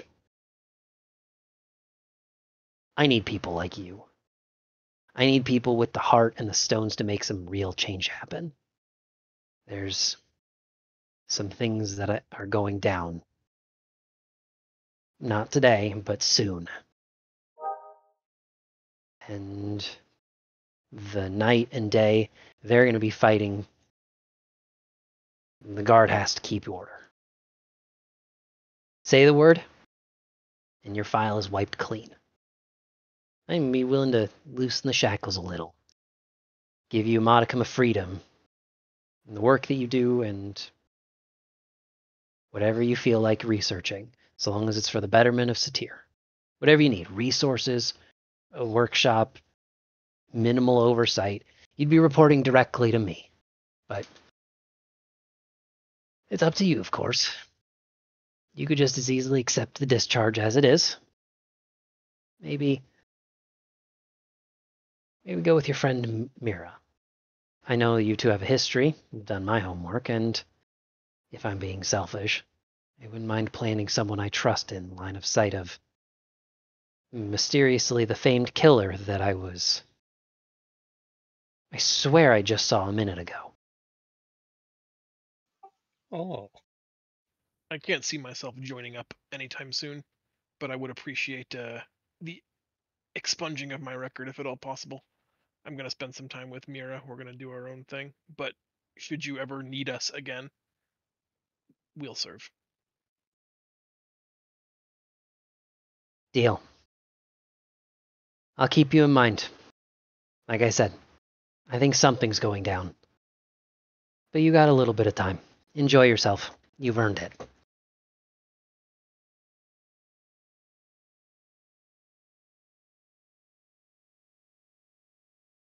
As Rare promised, you know how we celebrate here in Porto Maria? We throw a feast. That feast goes on for 3 days. They practically empty the larders. Everybody is cooking.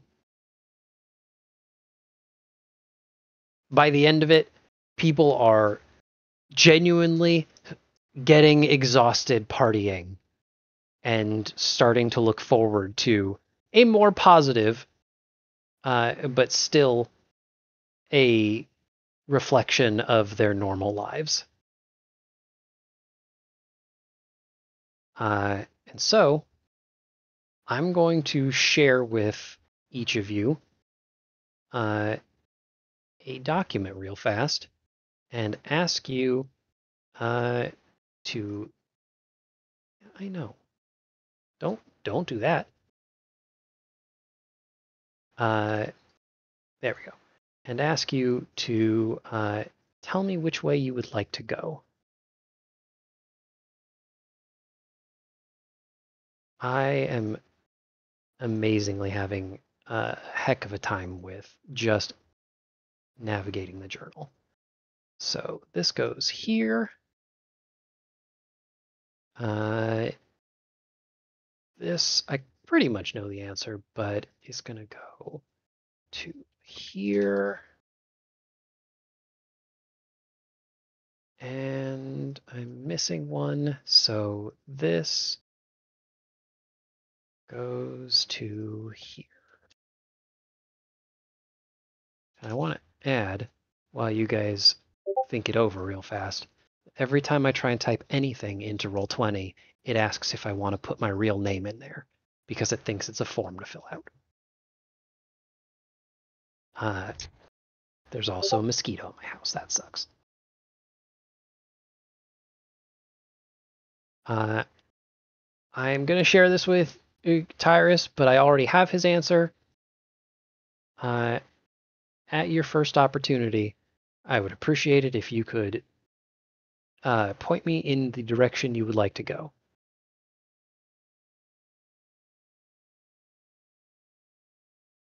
Gosh dang, bug. Where are we I have looking cats. for things? I didn't see anything. They should be a new folder should have appeared in your journal. For epilogues? Yep. I have that with Mortavio's offer. Mm-hmm. I have an answer. Hit me. So Rayun walks up to Telemar and says, I would like to have my time with family and friends. But should you ever need me to settle anything that you need, I will be there. And with Crace's blessing, I will help you out when needed. All right. Then in that case, I'm going to share this with everybody. All players.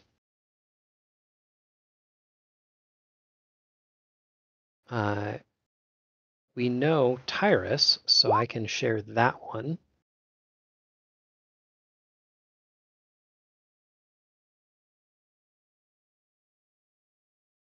All players. Gosh dang bug.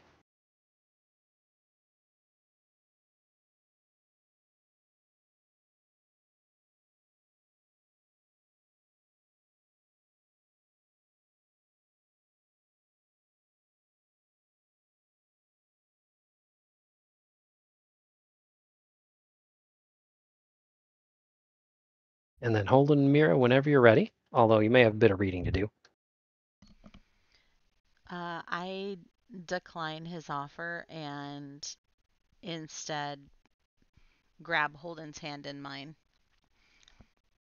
and say that wherever we go, Okay. our paths will be going together.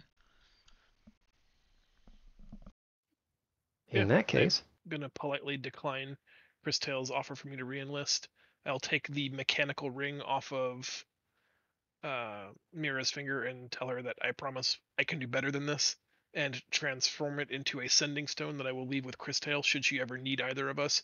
If Satyr is ever threatened by monsters or gods again, we're but a call away. Christelle definitely respects the gesture and your offer. And, Mortavio is Mortavio.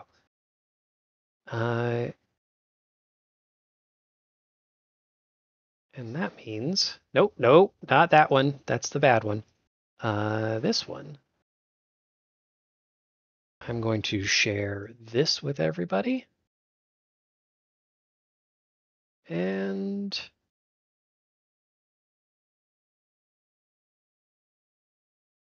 I have forgotten. Nope, this one. And share this one with everybody.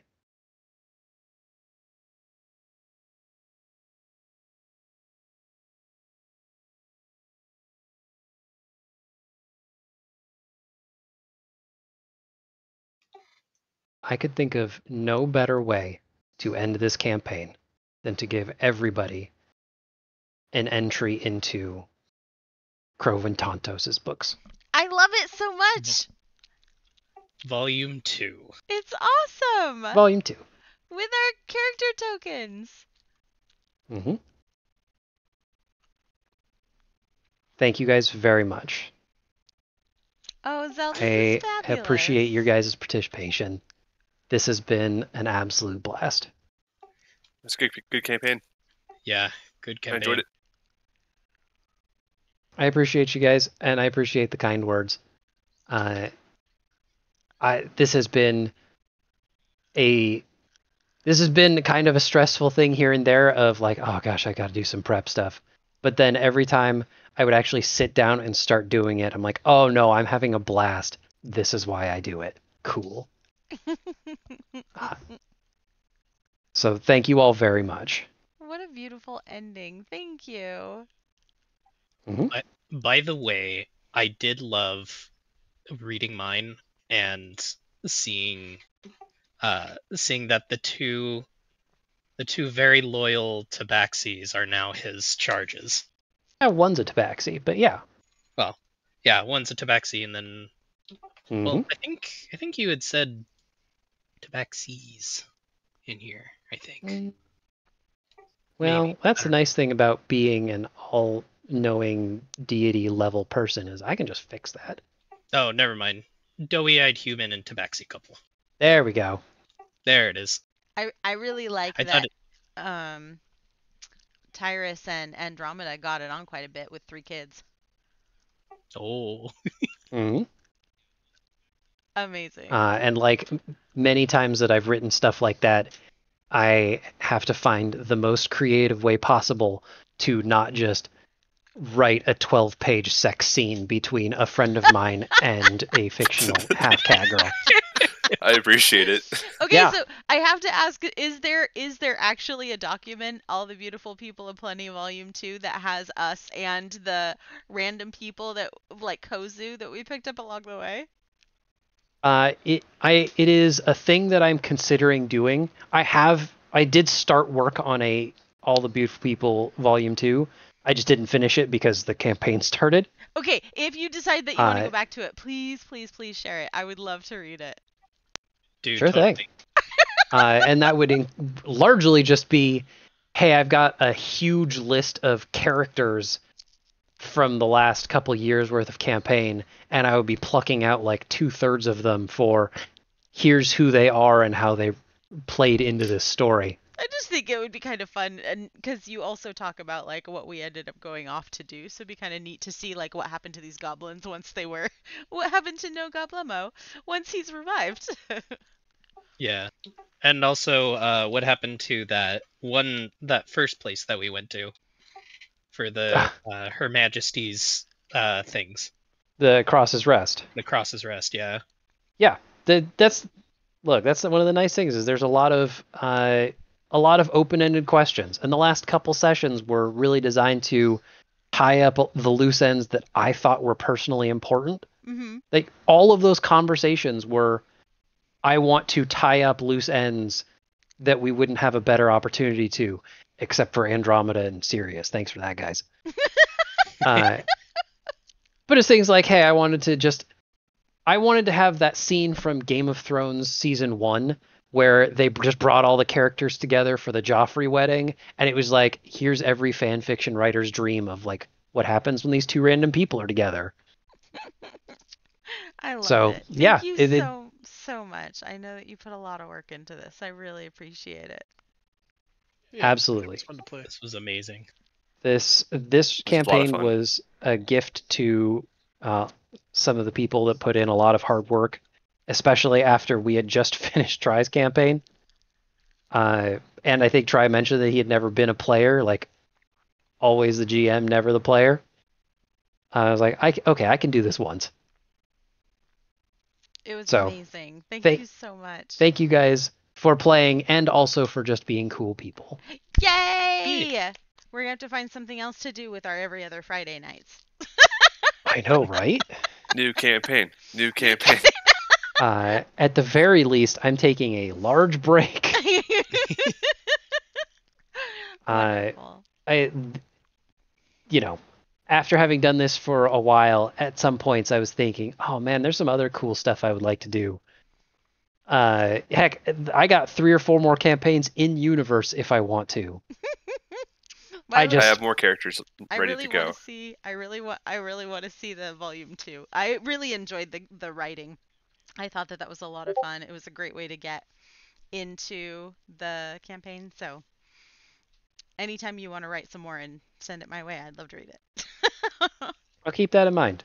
That brings me back to the Easter egg there that I ended up just kind of handing to you guys, which was the steamy romance novel. I wrote that before the campaign started. Did you really? That's amazing. Yeah, I was like, guys, I need you guys to find this thing. But I told myself, no, it's a steamy romance novel. You only find those when you pickpocket.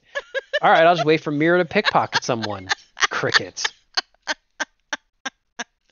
So I kind of held that out a little bit, but I was like, I like writing, and this is a fun thing to add to the world. Oh my goodness. All right, guys. Thank you so much. We're going to call it a night. Foob, thanks for staying up. Yeah, no I appreciate that. Sorry that I took you past midnight, but it was No, you're fine. All right. So this was awesome. Bye, guys. Thank you again, guys. Have a good night, everyone. Good night. Good night.